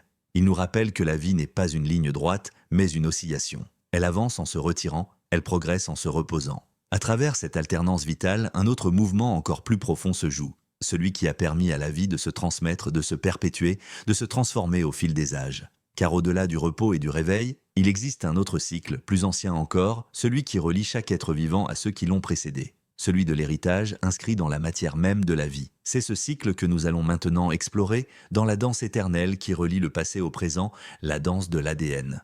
Dans chaque cellule vivante, au cœur de son noyau, se cache un fil si fin qu'il échappe même aux microscopes les plus puissants. Et pourtant, ce fil contient l'histoire entière de la vie. C'est une archive et une partition, un plan et une mémoire. Ce fil, c'est l'ADN, une molécule si discrète et pourtant si puissante qu'elle détermine la forme d'un arbre, la couleur d'un papillon, la structure d'un cerveau. Elle porte en elle la mémoire du passé et les possibilités de l'avenir. Elle est à la fois l'écriture et le langage de la vie. Une danse moléculaire qui relie les générations dans un mouvement continu depuis des milliards d'années. L'ADN n'est pas seulement un code, c'est un récit. Chaque fragment, chaque séquence raconte une histoire ancienne, celle d'organismes disparus, de mutations fortuites, de réussites et d'échecs. Dans nos cellules se trouvent les vestiges d'un passé que nous ne connaissons plus. Des traces d'ancêtres qui ont vécu il y a des millions d'années. Certaines séquences n'ont plus d'utilité apparente, mais elles persistent comme des souvenirs, comme des chapitres oubliés d'un livre que la nature continue d'écrire. Ainsi, chaque être vivant est à la fois une nouveauté et une réédition, une variation d'un thème qui se joue depuis l'aube du vivant. L'une des caractéristiques les plus fascinantes de l'ADN est sa stabilité. Sa structure, simple en apparence, permet une réplication fidèle génération après génération. Chaque fois qu'une cellule se divise, elle copie ce fil avec une précision stupéfiante, reproduisant des milliards de lettres sans erreur. Et pourtant, cette perfection n'est jamais absolue. De temps à autre, une minuscule modification survient, une mutation. Ces erreurs, loin d'être toujours nuisibles, sont le moteur de l'évolution. Elles créent de nouvelles possibilités, introduisent de la diversité, permettent à la vie de s'adapter. Sans elles, le vivant serait figé, incapable de répondre aux changements du monde. L'ADN est aussi un grand collaborateur, il ne travaille jamais seul. Dans certaines circonstances, il échange des fragments avec d'autres organismes, intégrant de nouveaux gènes venus d'ailleurs. Ce phénomène, appelé transfert horizontal, est particulièrement fréquent chez les micro-organismes. Il permet l'acquisition rapide de nouvelles capacités, résistance, adaptation, symbiose. Même dans notre propre génome, certaines séquences proviennent d'anciens virus qui, autrefois, se sont insérés dans l'ADN de nos ancêtres. Aujourd'hui, ces séquences jouent parfois des rôles essentiels dans notre développement. La danse de l'ADN est donc aussi une danse de fusion et d'échange, un dialogue permanent entre les formes de vie. La forme de l'ADN elle-même raconte une histoire. Cette double hélice, élégante et stable, permet d'enrouler d'immenses quantités d'informations dans un espace minuscule. Dans une seule cellule humaine, l'ADN déroulé pourrait mesurer près de 2 mètres. Et pourtant, il tient dans un espace presque invisible. Cette compacité n'est pas seulement une prouesse d'organisation, elle permet une régulation fine, une activation sélective des gènes selon les besoins. Ainsi, dans une même cellule, certaines portions du génome sont actives, d'autres silencieuses. Cette orchestration précise permet à une cellule de peau d'être différente d'une cellule de muscle, bien qu'elles contiennent exactement le même ADN. La diversité du vivant ne vient donc pas seulement du code lui-même, mais de la manière dont il est lu. Cette lecture est influencée par l'environnement. Les conditions extérieures, alimentation, température, stress, interactions sociales, peuvent activer ou désactiver certains gènes sans modifier la séquence elle-même. Ce phénomène, appelé épigénétique, montre que l'ADN n'est pas une fatalité, mais une potentialité. Il n'est pas un destin figé, mais une partition ouverte que la vie interprète différemment selon les circonstances. Ainsi, 2 individus génétiquement identiques peuvent développer des caractéristiques très différentes en fonction de leur histoire. L'ADN n'est donc pas une prison, mais une possibilité.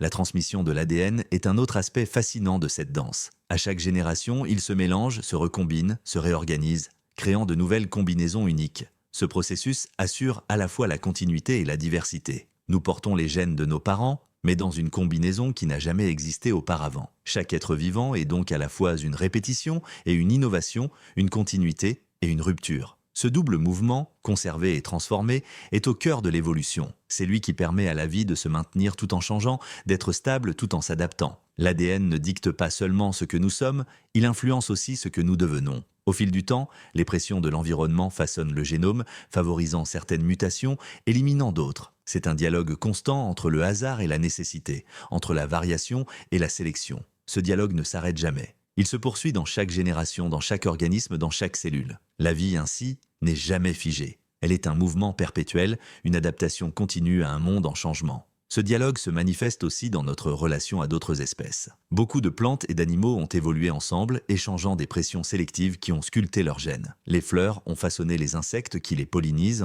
et ces insectes ont influencé l'évolution des fleurs. Les prédateurs ont modelé les proies, et les proies ont modelé les prédateurs. Même les êtres humains, par leurs pratiques agricoles ou médicales, exercent aujourd'hui des pressions évolutives sur d'innombrables espèces. L'ADN, dans ce contexte, n'est pas seulement une molécule biologique. C'est une interface entre la vie et son environnement, une archive de toutes les relations qui ont façonné l'histoire du vivant. La danse de l'ADN est aussi une danse du temps. Elle relie le passé le plus ancien à l'avenir le plus lointain. Les gènes que nous portons aujourd'hui sont le fruit d'une chaîne ininterrompue de transmission qui remonte à des milliards d'années. Chacune de nos cellules est le résultat d'un héritage ininterrompu, d'une succession ininterrompue de vie. Et chaque reproduction, chaque naissance, prolonge cette chaîne. Dans ce sens, l'ADN est une forme d'immortalité. Il survit à chaque individu, il traverse les générations, il transporte le souvenir du vivant au-delà de la mort. Mais cette immortalité a une fragilité. L'ADN est sensible, vulnérable aux erreurs, aux agressions, aux changements brusques.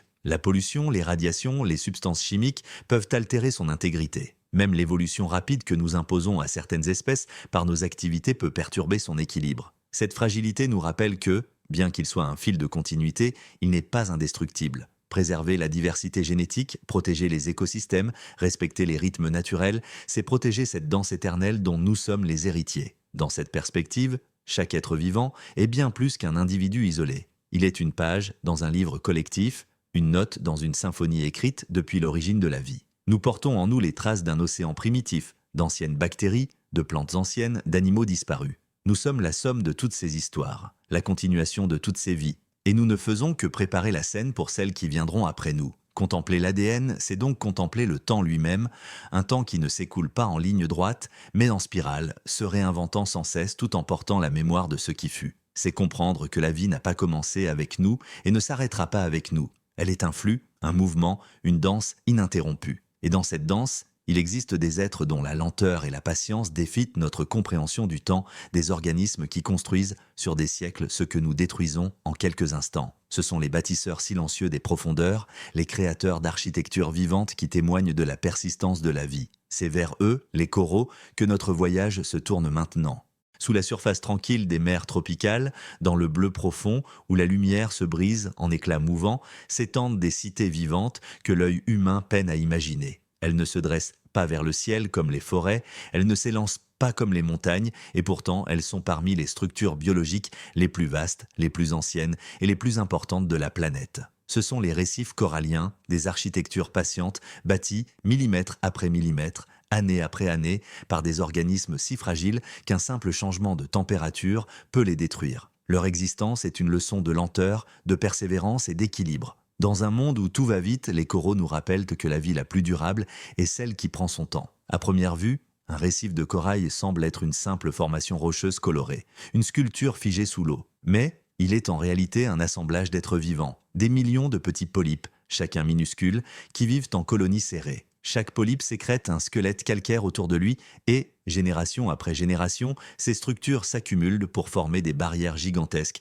visibles même depuis l'espace. Certaines ont des milliers d'années et continuent de croître, centimètre par centimètre, dans une lente expansion presque imperceptible. La patience des coraux s'exprime dans leur manière de construire. Ils ne précipitent rien, ne forcent rien. Leur travail est méthodique, silencieux. Chaque polype construit sa petite part, et c'est la somme de ces efforts infimes qui donne naissance à des cathédrales vivantes. Cette coopération discrète est une leçon d'humilité. Aucune créature ne pourrait bâtir seule un récif, mais ensemble, elles créent des structures qui défient le temps. Cette union, ce travail collectif patient, reflète l'un des principes fondamentaux du vivant, l'interdépendance. La relation entre les coraux et les algues microscopiques qui vivent en eux est un autre exemple de cette harmonie. Ces algues, appelées zooxanthelles, captent la lumière du soleil et la transforment en énergie qu'elles partagent avec les polypes. En échange, elles trouvent refuge dans le tissu protecteur du corail. Cette symbiose est essentielle, sans elle, les récifs ne pourraient exister. Elle illustre l'une des vérités les plus profondes de la nature. La survie ne dépend pas seulement de la compétition,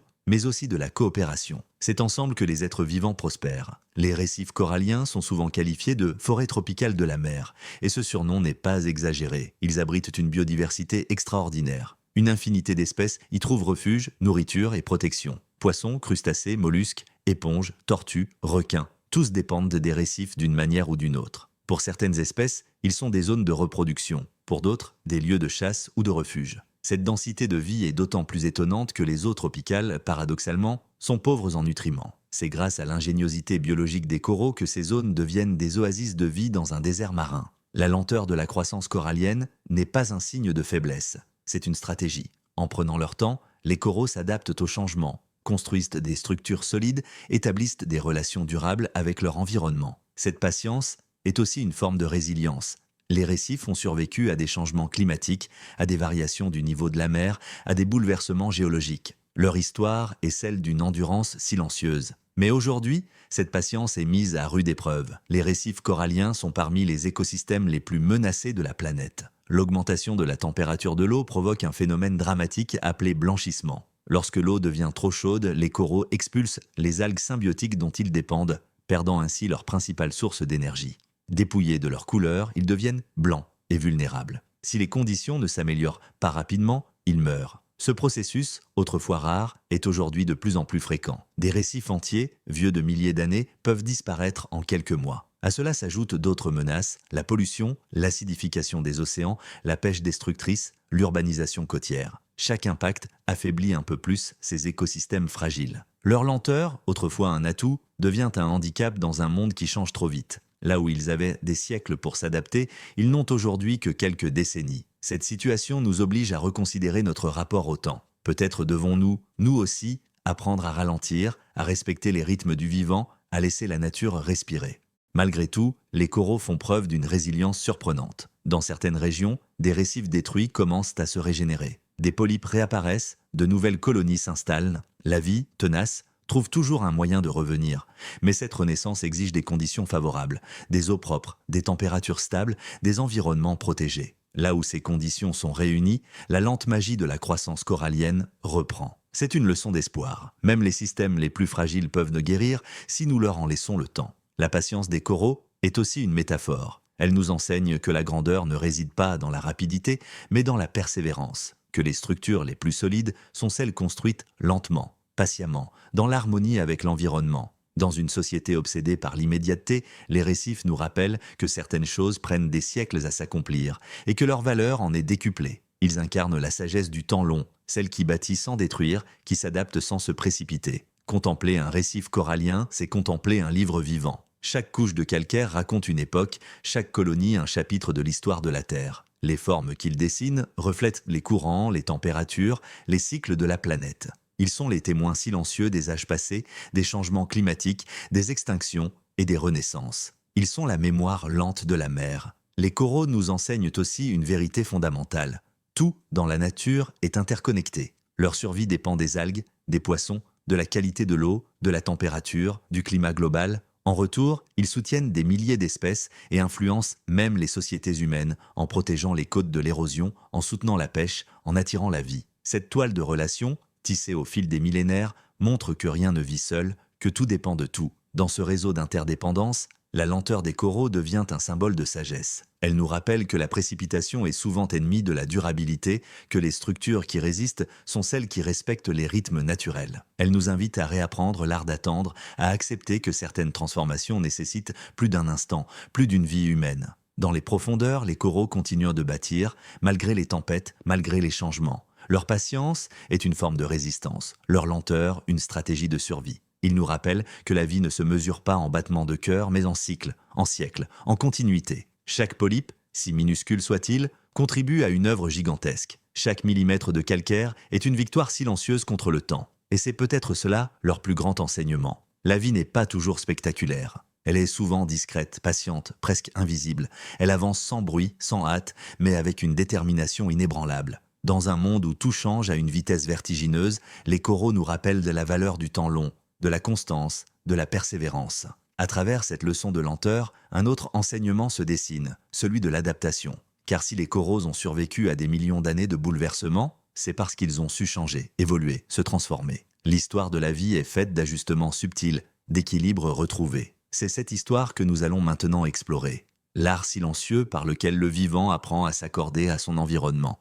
Depuis les origines de la vie, chaque être vivant a dû faire face à un monde en perpétuel changement. Les continents bougent, les climats se transforment, les océans montent et s'assèchent, les espèces apparaissent et disparaissent. Dans ce flux incessant, rien n'est figé, rien n'est permanent. Pourtant, la vie persiste. Elle trouve toujours un moyen de se maintenir, de se renouveler, de s'accorder à la réalité mouvante de la Terre. Cette capacité d'ajustement, cette souplesse silencieuse et subtile, c'est l'adaptation. L'art par lequel le vivant se transforme sans perdre son essence, évolue sans se trahir, survit sans cesser d'être. L'adaptation est une réponse à la contrainte.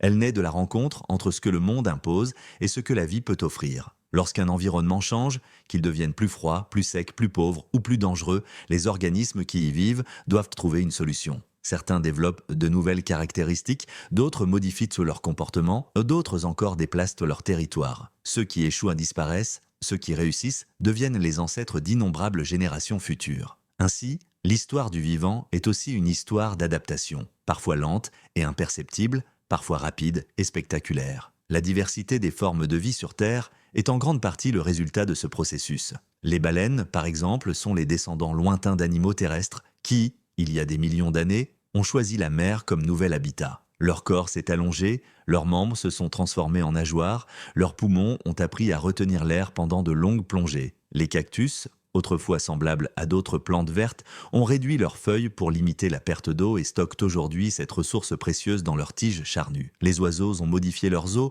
pour les rendre plus légers et leurs muscles pour leur permettre de voler. Chaque transformation raconte une histoire d'adaptation réussie. Ce qui rend l'adaptation fascinante, c'est qu'elle n'est pas toujours visible à l'œil nu. Elle peut être comportementale, comme chez les renards qui changent leur régime alimentaire selon les saisons, ou physiologique, comme chez les grenouilles capables d'hiberner dans la glace en attendant le retour du printemps. Elle peut même être collective. Certaines espèces modifient leur organisation sociale en réponse aux pressions extérieures. Les fourmis, par exemple, adaptent la structure de leur colonie en fonction des ressources disponibles, optimisant ainsi leur survie. Ces ajustements, discrets mais constants, permettent aux espèces de rester en harmonie avec un environnement en mutation. L'adaptation ne concerne pas seulement les espèces animales ou végétales. Les micro-organismes, invisibles mais omniprésents, en sont les maîtres incontestés. Leur rapidité de reproduction leur permet de tester d'innombrables variations en un temps très court. C'est ainsi que certaines bactéries deviennent résistantes aux antibiotiques en quelques générations ou que des virus modifient leur structure pour échapper au système immunitaire. Leur flexibilité est telle qu'ils peuvent coloniser presque tous les environnements, des profondeurs volcaniques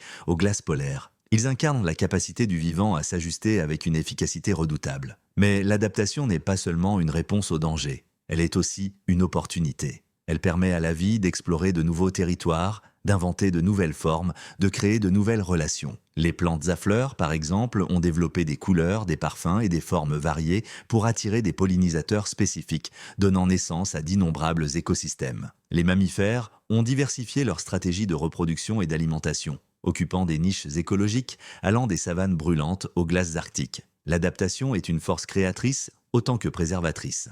Elle est aussi un processus collectif. Dans la nature, aucun organisme n'évolue seul. Chaque espèce s'adapte en fonction des autres, créant un réseau d'interactions qui se renforce et se transforme avec le temps. Les proies deviennent plus rapides, les prédateurs plus rusés. Les plantes développent des toxines, les herbivores des résistances. Les parasites affinent leur stratégie, les hôtes renforcent leur défense. Ce jeu d'ajustement mutuel, appelé coévolution, est une danse complexe qui façonne l'équilibre des écosystèmes. Chaque pas dans cette danse influence les suivants, chaque innovation entraîne une contre-innovation. Dans certains cas, l'adaptation va jusqu'à créer des alliances inattendues. Certaines espèces choisissent de la coopération plutôt que la compétition. Les lichens, par exemple, sont le résultat d'une alliance ancienne entre un champignon et une algue. Ensemble, ils ont colonisé des environnements où aucun d'eux n'aurait pu survivre seul. De même, certaines plantes dépendent de champignons pour absorber les nutriments du sol, tandis que ces derniers tirent leur énergie des sucres produits par la photosynthèse. Ces symbioses montrent que l'adaptation n'est pas toujours une question de lutte. Elle peut aussi être un chemin vers l'entraide. L'adaptation, pourtant, n'est pas infinie. Chaque espèce a ses limites, chaque organisme ses contraintes. Lorsque les changements sont trop rapides ou trop profonds, même les stratégies les plus ingénieuses peuvent échouer. Les extinctions massives qui ont ponctué l'histoire de la Terre en sont la preuve. Elles rappellent ce que la vie n'est pas invincible, qu'elle dépend d'un équilibre délicat. Aujourd'hui, face aux bouleversements provoqués par l'activité humaine, réchauffement climatique, destruction des habitats, pollution, de nombreuses espèces se retrouvent dans une course contre la montre. Leur capacité d'adaptation est mise à l'épreuve comme jamais auparavant. Mais il y a aussi des raisons d'espérer. L'histoire du vivant montre que la vie possède une résilience extraordinaire. Après chaque crise, elle renaît sous de nouvelles formes. Après chaque extinction, elle invente de nouvelles solutions. Ce pouvoir de réinvention est inscrit dans l'ADN même du vivant. Il témoigne d'une vérité profonde. Tant que la Terre offrira des conditions minimales, la vie continuera à s'adapter. Elle changera peut-être de visage, mais elle ne s'éteindra pas. Pour l'être humain, comprendre l'art de l'adaptation est plus qu'une curiosité scientifique. C'est une nécessité. Notre propre survie dépend de notre capacité à nous ajuster à un monde en évolution rapide. Nos sociétés doivent apprendre à imiter la souplesse du vivant, à anticiper les changements, à inventer des solutions plutôt que de résister inutilement. L'histoire naturelle nous enseigne que la rigidité est synonyme de disparition, tandis que la flexibilité ouvre la voie à la survie. Il existe dans l'adaptation une forme de sagesse que nous avons souvent oubliée, celle de l'équilibre. S'adapter ne signifie pas tout changer, ni renoncer à ce que l'on est. Cela signifie ajuster, transformer sans rompre, évoluer sans se perdre. C'est une leçon que la nature nous offre depuis des milliards d'années, dans le silence patient des espèces qui se transforment. Elle nous rappelle que la survie n'est pas une question de force, mais de souplesse, d'écoute, d'ingéniosité. Contempler l'art de l'adaptation, c'est contempler l'histoire de la vie elle-même, une histoire faite de défis et de réponses, de crises et de renaissance. C'est reconnaître que chaque forme vivante, aussi modeste soit-elle, est le résultat d'un long dialogue avec son environnement. C'est comprendre que, dans ce dialogue, il n'y a pas de vainqueur ou de vaincu, mais seulement un équilibre en perpétuelle recherche. Et dans cet équilibre se cache une autre dimension, plus discrète mais tout aussi essentielle, celle des mondes invisibles qui se cachent sous nos pieds. Car la vie ne se limite pas à ce que nous voyons. Sous la surface du sol, dans l'obscurité humide et silencieuse, existe un univers miniature qui soutient toute la biosphère. C'est vers ce royaume souterrain, fait de complexité et de mystère, que notre voyage va maintenant se tourner. Depuis les origines de la vie, chaque être vivant a dû faire face à un monde en perpétuel changement. Les continents bougent, les climats se transforment, les océans montent et s'assèchent, les espèces apparaissent et disparaissent. Dans ce flux incessant, rien n'est figé, rien n'est permanent. Pourtant, la vie persiste. Elle trouve toujours un moyen de se maintenir, de se renouveler, de s'accorder à la réalité mouvante de la Terre. Cette capacité d'ajustement, cette souplesse silencieuse et subtile, c'est l'adaptation. L'art, par lequel le vivant se transforme sans perdre son essence, évolue sans se trahir, survit sans cesser d'être. L'adaptation est une réponse à la contrainte. Elle naît de la rencontre entre ce que le monde impose et ce que la vie peut offrir. Lorsqu'un environnement change, qu'il devienne plus froid, plus sec, plus pauvre ou plus dangereux, les organismes qui y vivent doivent trouver une solution. Certains développent de nouvelles caractéristiques, d'autres modifient leur comportement, d'autres encore déplacent leur territoire. Ceux qui échouent disparaissent, ceux qui réussissent deviennent les ancêtres d'innombrables générations futures. Ainsi, l'histoire du vivant est aussi une histoire d'adaptation, parfois lente et imperceptible, parfois rapide et spectaculaire. La diversité des formes de vie sur Terre est en grande partie le résultat de ce processus. Les baleines, par exemple, sont les descendants lointains d'animaux terrestres qui, il y a des millions d'années, ont choisi la mer comme nouvel habitat. Leur corps s'est allongé, leurs membres se sont transformés en nageoires, leurs poumons ont appris à retenir l'air pendant de longues plongées. Les cactus, autrefois semblables à d'autres plantes vertes, ont réduit leurs feuilles pour limiter la perte d'eau et stockent aujourd'hui cette ressource précieuse dans leurs tiges charnues. Les oiseaux ont modifié leurs os pour les rendre plus légers et leurs muscles pour leur permettre de voler. Chaque transformation raconte une histoire d'adaptation réussie. Ce qui rend l'adaptation fascinante, c'est qu'elle n'est pas toujours visible à l'œil nu. Elle peut être comportementale, comme chez les renards, qui changent de leur régime alimentaire selon les saisons, ou physiologique, comme chez les grenouilles capables d'hiberner dans la glace en attendant le retour du printemps. Elle peut même être collective. Certaines espèces modifient leur organisation sociale en réponse aux pressions extérieures. Les fourmis, par exemple, adaptent la structure de leur colonie en fonction des ressources disponibles, optimisant ainsi leur survie. Ces ajustements, discrets mais constants, permettent aux espèces de rester en harmonie avec un environnement en mutation. L'adaptation ne concerne pas seulement les espèces animales ou végétales. Les micro-organismes, invisibles mais omniprésents, en sont les maîtres incontestés. Leur rapidité de reproduction leur permet de tester d'innombrables variations en un temps très court. C'est ainsi que certaines bactéries deviennent résistantes aux antibiotiques en quelques générations, ou que des virus modifient leur structure pour échapper au système immunitaire. Leur flexibilité est telle qu'ils peuvent coloniser presque tous les environnements, des profondeurs volcaniques aux glaces polaires. Ils incarnent la capacité du vivant à s'ajuster avec une efficacité redoutable. Mais l'adaptation n'est pas seulement une réponse au danger, elle est aussi une opportunité. Elle permet à la vie d'explorer de nouveaux territoires, d'inventer de nouvelles formes, de créer de nouvelles relations. Les plantes à fleurs, par exemple, ont développé des couleurs, des parfums et des formes variées pour attirer des pollinisateurs spécifiques, donnant naissance à d'innombrables écosystèmes. Les mammifères ont diversifié leurs stratégies de reproduction et d'alimentation, occupant des niches écologiques allant des savanes brûlantes aux glaces arctiques. L'adaptation est une force créatrice autant que préservatrice. Elle est aussi un processus collectif. Dans la nature, aucun organisme n'évolue seul. Chaque espèce s'adapte en fonction des autres, créant un réseau d'interactions qui se renforce et se transforme avec le temps. Les proies deviennent plus rapides, les prédateurs plus rusés. Les plantes développent des toxines, les herbivores des résistances. Les parasites affinent leur stratégie, les hôtes renforcent leur défense. Ce jeu d'ajustement mutuel, appelé coévolution, est une danse complexe qui façonne l'équilibre des écosystèmes. Chaque pas dans cette danse influence les suivants, chaque innovation entraîne une contre-innovation. Dans certains cas, l'adaptation va jusqu'à créer des alliances inattendues. Certaines espèces choisissent la coopération plutôt que la compétition. Les lichens, par exemple, sont le résultat d'une alliance ancienne entre un champignon et une algue. Ensemble, ils ont colonisé des environnements où aucun d'eux n'aurait pu survivre seul. De même, certaines plantes dépendent de champignons pour absorber les nutriments du sol, tandis que ces derniers tirent leur énergie des sucres produits par la photosynthèse. Ces symbioses montrent que l'adaptation n'est pas toujours une question de lutte. Elle peut aussi être un chemin vers l'entraide. L'adaptation, pourtant, n'est pas infinie. Chaque espèce a ses limites, chaque organisme ses contraintes. Lorsque les changements sont trop rapides ou trop profonds, même les stratégies les plus ingénieuses peuvent échouer. Les extinctions massives qui ont ponctué l'histoire de la Terre en sont la preuve. Elles rappellent que la vie n'est pas invincible, qu'elle dépend d'un équilibre délicat. Aujourd'hui, face aux bouleversements provoqués par l'activité humaine, réchauffement climatique, destruction des habitats, pollution, de nombreuses espèces se retrouvent dans une course contre la montre. Leur capacité d'adaptation est mise à l'épreuve comme jamais auparavant. Mais il y a aussi des raisons d'espérer. L'histoire du vivant montre que la vie possède une résilience extraordinaire. Après chaque crise, elle renaît sous de nouvelles formes. Après chaque extinction, elle invente de nouvelles solutions. Ce pouvoir de réinvention est inscrit dans l'ADN même du vivant. Il témoigne d'une vérité profonde. Tant que la Terre offrira des conditions minimales, la vie continuera à s'adapter. Elle changera peut-être de visage, mais elle ne s'éteindra pas. Pour l'être humain, comprendre l'art de l'adaptation est plus qu'une curiosité scientifique,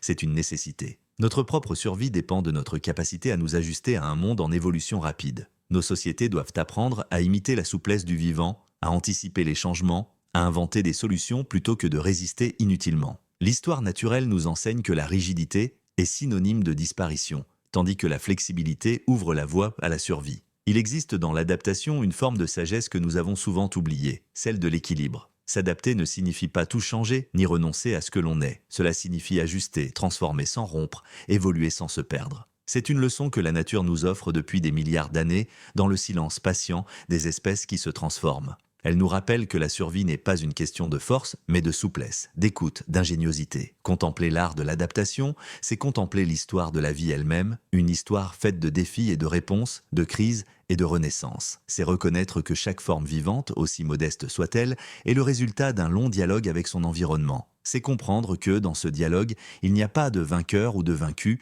mais seulement un équilibre en perpétuelle recherche. Et dans cet équilibre se cache une autre dimension, plus discrète mais tout aussi essentielle, celle des mondes invisibles qui se cachent sous nos pieds. Car la vie ne se limite pas à ce que nous voyons. Sous la surface du sol, dans l'obscurité humide et silencieuse, existe un univers miniature qui soutient toute la biosphère. C'est vers ce royaume souterrain fait de complexité et de mystère que notre voyage va maintenant se tourner. Sous nos pieds, dissimulés sous l'herbe, les pierres et les racines, s'étend un univers que la plupart des humains ne remarqueront jamais. Il ne brille pas comme les étoiles, ne rugit pas comme les océans, ne s'élève pas comme les montagnes. Il ne se voit pas, il ne s'entend pas. Et pourtant, sans lui, la vie sur Terre s'éteindrait rapidement. Ce monde, c'est celui du sol. Un royaume minuscule et grouillant, un cosmos en miniature où des milliards d'êtres vivent, coopèrent, luttent, se transforment et transforment tout ce qu'ils touchent. Dans un simple grain de terre, il y a plus de vie que d'humains sur la planète. Chaque particule recèle des histoires vieilles de millions d'années, des échanges silencieux et des équilibres fragiles. C'est dans ce royaume discret que commence et se termine tout ce qui vit. Le sol n'est pas une matière inerte. Il est vivant, respirant, en perpétuel mouvement. Il se forme lentement, à partir de la décomposition des roches et de la matière organique, enrichie par l'activité des organismes qui y habitent. Il est à la fois un réservoir, une usine, un cimetière et un berceau. Dans ces couches sédimentaires s'accumulent les traces de l'histoire biologique et géologique de la Terre. Il garde en mémoire les climats anciens, les cycles de la végétation, les extinctions et les renaissances. Et pourtant, il ne cesse de se renouveler, d'évoluer, d'interagir avec tout ce qui l'entoure. Le cœur battant de ce monde est microscopique. Bactéries, champignons, protozoaires, nématodes, acariens, insectes minuscules. Tous jouent un rôle précis dans une chorégraphie complexe. Les bactéries décomposent les matières organiques en éléments nutritifs que les plantes peuvent absorber. Les champignons étendent leurs filaments pour relier les racines, formant d'immenses réseaux souterrains qui permettent aux plantes de communiquer et d'échanger des ressources. Les vers de terre creusent des galeries qui aèrent le sol, favorisant l'infiltration de l'eau et la circulation des gaz. Chaque être, aussi insignifiant soit-il, contribue à maintenir l'équilibre de cet écosystème invisible. Ce qui rend ce monde fascinant, c'est sa complexité et son interdépendance. Aucun organisme ne peut y survivre seul. Les bactéries dépendent des racines qui leur fournissent de la matière organique, les plantes dépendent des micro-organismes pour absorber les nutriments, et les insectes se nourrissent des débris créés par cette activité. C'est un réseau d'échanges constant, un cycle sans fin où rien ne se perd. Même la mort est ici une étape essentielle. Les cadavres deviennent de la matière organique qui sera à son tour décomposée et réutilisée. Dans ce monde, la destruction n'est jamais une fin, mais toujours un commencement. Le sol est aussi un régulateur silencieux du climat. Il stocke d'immenses quantités de carbone, bien plus que l'atmosphère et la végétation réunies. Ce carbone provient de la matière organique décomposée et des racines des plantes. S'il est libéré trop rapidement, par exemple en raison de la déforestation ou de l'agriculture intensive, il contribue au réchauffement climatique. Mais s'il est conservé, il aide à stabiliser le climat mondial. Ainsi, ce qui se passe sous nos pieds a des conséquences directes sur la santé de la planète entière. Les sols sont également des gardiens de l'eau. Ils filtrent et purifient l'eau de pluie, la dirigeant vers les nappes souterraines. Ils régulent les inondations en absorbant l'excès d'eau, puis la libèrent lentement pendant les périodes sèches. Ils protègent ainsi les écosystèmes contre les extrêmes hydriques. Là encore, cette fonction vitale est le résultat d'une infinité de microprocessus. Les racines qui retiennent l'eau, les pores créés par les vers de terre qui facilitent l'infiltration, les micro-organismes qui dégradent les polluants. Sans ces actions invisibles, l'eau ne circulerait plus correctement et les cycles hydriques seraient profondément perturbés. Dans les forêts, les sols jouent un rôle fondamental dans la croissance des arbres. Ils leur fournissent les nutriments essentiels. azote, phosphore, potassium, régulent leur approvisionnement en eau et abritent les champignons symbiotiques qui prolongent leurs racines. Dans les prairies, ils permettent aux plantes de repousser année après année en recyclant les éléments nutritifs des générations précédentes. Dans les déserts, même les sols pauvres et sablonneux abritent des bactéries spécialisées capables de fixer l'azote, créant les conditions nécessaires à la vie. Dans chaque écosystème, la santé du sol détermine la santé du reste.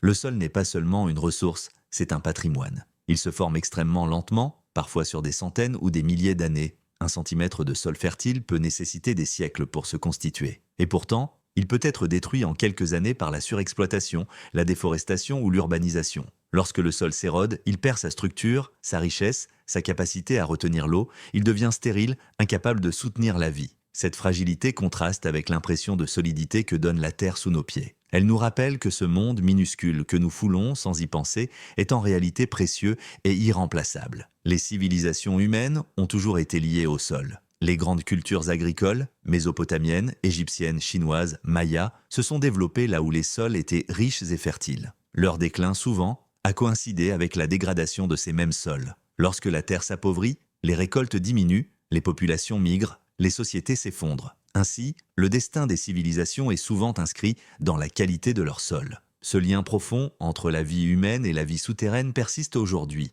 Notre alimentation, notre eau, notre climat dépendent encore de ce que nous ne voyons pas. Le sol est également un lieu de mémoire. Il conserve les traces des anciennes forêts, des civilisations disparues, des climats révolus. Les archéologues y trouvent des outils, des ossements, des graines fossilisées. Les scientifiques y lisent les changements climatiques du passé, les cycles glaciaires, les extinctions massives. Chaque couche de terre est une page d'histoire, chaque grain, un fragment de mémoire. Ce passé inscrit dans le sol éclaire notre présent et nous avertit de notre avenir. Mais le sol n'est pas qu'un témoin passif, il est aussi un acteur du futur. Grâce aux micro-organismes qu'il abrite, il a un potentiel immense pour réparer les dégâts causés par l'activité humaine. Certaines bactéries dégradent les polluants, d'autres neutralisent les métaux lourds. Les scientifiques explorent aujourd'hui ces capacités pour restaurer les sols contaminés, dépolluer les sites industriels, protéger les ressources en eau. La biorémédiation, comme on l'appelle, n'est qu'un exemple parmi d'autres du rôle que pourrait jouer ce monde invisible dans la construction d'un avenir durable. Il existe une dimension presque philosophique à la contemplation du sol. Il nous enseigne l'humilité. Il nous rappelle que ce qui est essentiel est souvent caché, que la richesse de la vie repose sur des fondations que nous ignorons. Il nous invite à changer de perspective, à regarder non pas vers le ciel ou l'horizon, mais vers le dessous, vers l'infime, vers ce que nous piétinons sans y penser. Là se trouvent les racines du monde, les bases sur lesquelles reposent les forêts, les océans, les civilisations. Dans un simple grain de sol, on peut lire l'histoire du passé, les dynamiques du présent et les promesses de l'avenir. On y trouve les liens qui unissent les formes de vie, les cycles qui relient la mort et la naissance, les équilibres qui maintiennent l'ordre dans l'apparente anarchie. C'est un monde où tout est relié, où tout a une fonction, où rien n'est inutile. Et c'est peut-être là la plus grande leçon de ce royaume souterrain. La vie ne repose pas sur des structures monumentales ou des forces colossales, mais sur d'innombrables actions minuscules, répétées, coordonnées. Elle est le résultat de collaborations invisibles, de dynamiques silencieuses, de relations discrètes. C'est ce tissu de connexion, tissé grain après grain, qui rend la Terre habitable. Sous nos pieds, dans l'obscurité, dans le silence, ce monde continue de battre, de respirer, de créer. Il est la preuve que la vie n'a pas besoin d'être spectaculaire pour être essentielle. Et de ce sol, de cette profondeur discrète, naît une autre force tout aussi fascinante, celle du voyage. Car tout ce qui vit, tôt ou tard, se déplace. Les graines, poussées par le vent ou portées par les animaux, quittent leur lieu de naissance pour coloniser d'autres terres. Dans leur lente migration, elles écrivent un autre chapitre de l'histoire du vivant, celui du mouvement perpétuel qui façonne les paysages. C'est vers ce voyage que nous allons maintenant nous tourner. Dans l'immobilité apparente du monde végétal, il existe pourtant un mouvement constant, silencieux et patient. Les plantes, enracinées dans la terre, semblent condamnées à la fixité, à l'immobilité éternelle, et pourtant, elles voyagent, elles explorent, elles traversent les mers, franchissent les montagnes, colonisent des territoires lointains qu'elles ne verront jamais. Elles le font par l'intermédiaire de leurs graines. Ces petites capsules de vie, discrètes et puissantes, qui transportent l'essence d'un être vers des horizons inconnus. Les graines sont les messagères du vivant, les vaisseaux du futur, les éclaireuses d'un monde en perpétuel renouvellement. Et chacune d'elles, lorsqu'elle quitte la plante qui l'a créée, entreprend un voyage dont elle ne reviendra jamais. Ce voyage commence bien avant que la graine ne quitte sa mère. Il commence dans la fleur, là où le pollen rencontre l'ovule, où l'union donne naissance à une promesse. À partir de ce moment, la plante concentre ses ressources, ses nutriments, son énergie pour préparer ce petit miracle. Une forme minuscule mais complète, capable de résister au temps, au froid, à la sécheresse, au feu parfois. Chaque graine est un concentré d'avenir, contenant non seulement l'embryon d'une nouvelle plante, mais aussi les réserves nécessaires à ses premiers jours de vie. Elle est une machine de survie conçue pour affronter l'inconnu. Une fois prête, elle se détache, quitte l'origine et s'élance, portée par les vents, les eaux, les animaux ou le hasard. Certaines graines sont légères comme l'air, équipées d'ailes ou de soie qui leur permettent de flotter sur des kilomètres. D'autres sont enfermées dans des coques dures et lourdes qui les laissent tomber à proximité, confiantes dans la richesse du sol qui les entoure. Certaines voyagent à dos d'oiseaux ou dans les entrailles d'animaux, profitant du mouvement d'autres êtres vivants pour atteindre des lieux inaccessibles. D'autres encore dérivent sur les courants marins, capables de flotter pendant des semaines avant de s'échouer sur une plage étrangère. Ces voyages sont parfois d'une ingéniosité stupéfiante. Les graines de certaines orchidées sont si petites qu'elles ressemblent à de la poussière. Elles se laissent porter par les moindres brises, franchissant des continents entiers. Les noix de coco, protégées par leur coque fibreuse,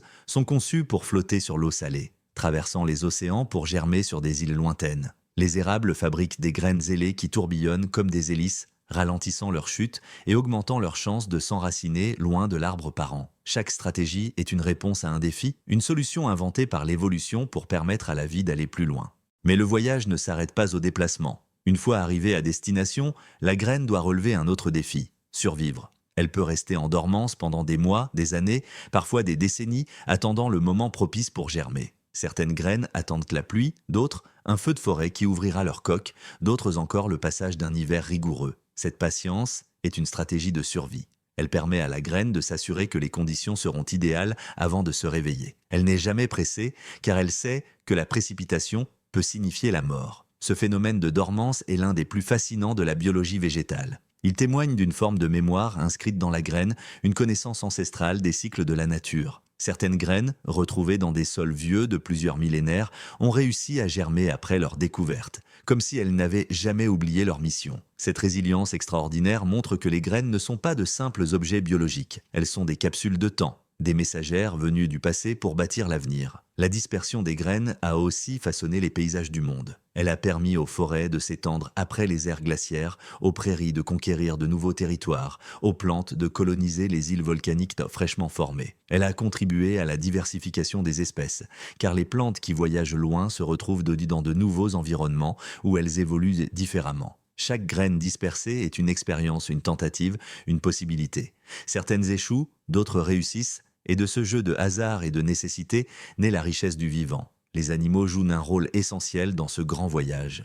Beaucoup de plantes ont adapté leurs graines pour attirer ceux qui les transporteront. Les fruits sucrés séduisent les oiseaux et les mammifères qui en mangent la chair et dispersent les graines plus loin dans leur déjection. Certaines graines possèdent des crochets qui s'accrochent aux poils ou aux plumes, profitant du mouvement des animaux pour voyager. D'autres libèrent des substances nutritives pour inciter les fourmis à les emporter dans leur nid, où elles germeront à l'abri des prédateurs. Ces collaborations, parfois anciennes de millions d'années, sont autant de stratégies d'expansion et de survie. L'être humain, volontairement ou non, est aujourd'hui l'un des plus grands agents de dispersion. Par ses voyages, son commerce, son agriculture, il transporte des plantes bien au-delà de leurs aires d'origine. Certaines deviennent des ressources essentielles, d'autres des espèces invasives. Ce phénomène illustre la puissance du mouvement des graines. Il transforme les écosystèmes, modifie les paysages, redessine la carte du vivant. Les champs de blé, les vergers, les forêts plantées sont tous le résultat de voyages commencés bien loin de là où ils s'épanouissent aujourd'hui.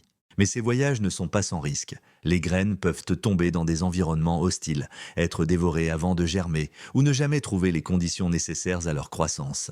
La majorité ne réalisera jamais son potentiel. Pourtant, c'est précisément cette surabondance qui garantit la survie des espèces. Chaque graine est une chance, une tentative, un pari sur l'avenir. La nature mise sur la diversité et la quantité, sachant que même si la plupart échouent, quelques-unes réussiront.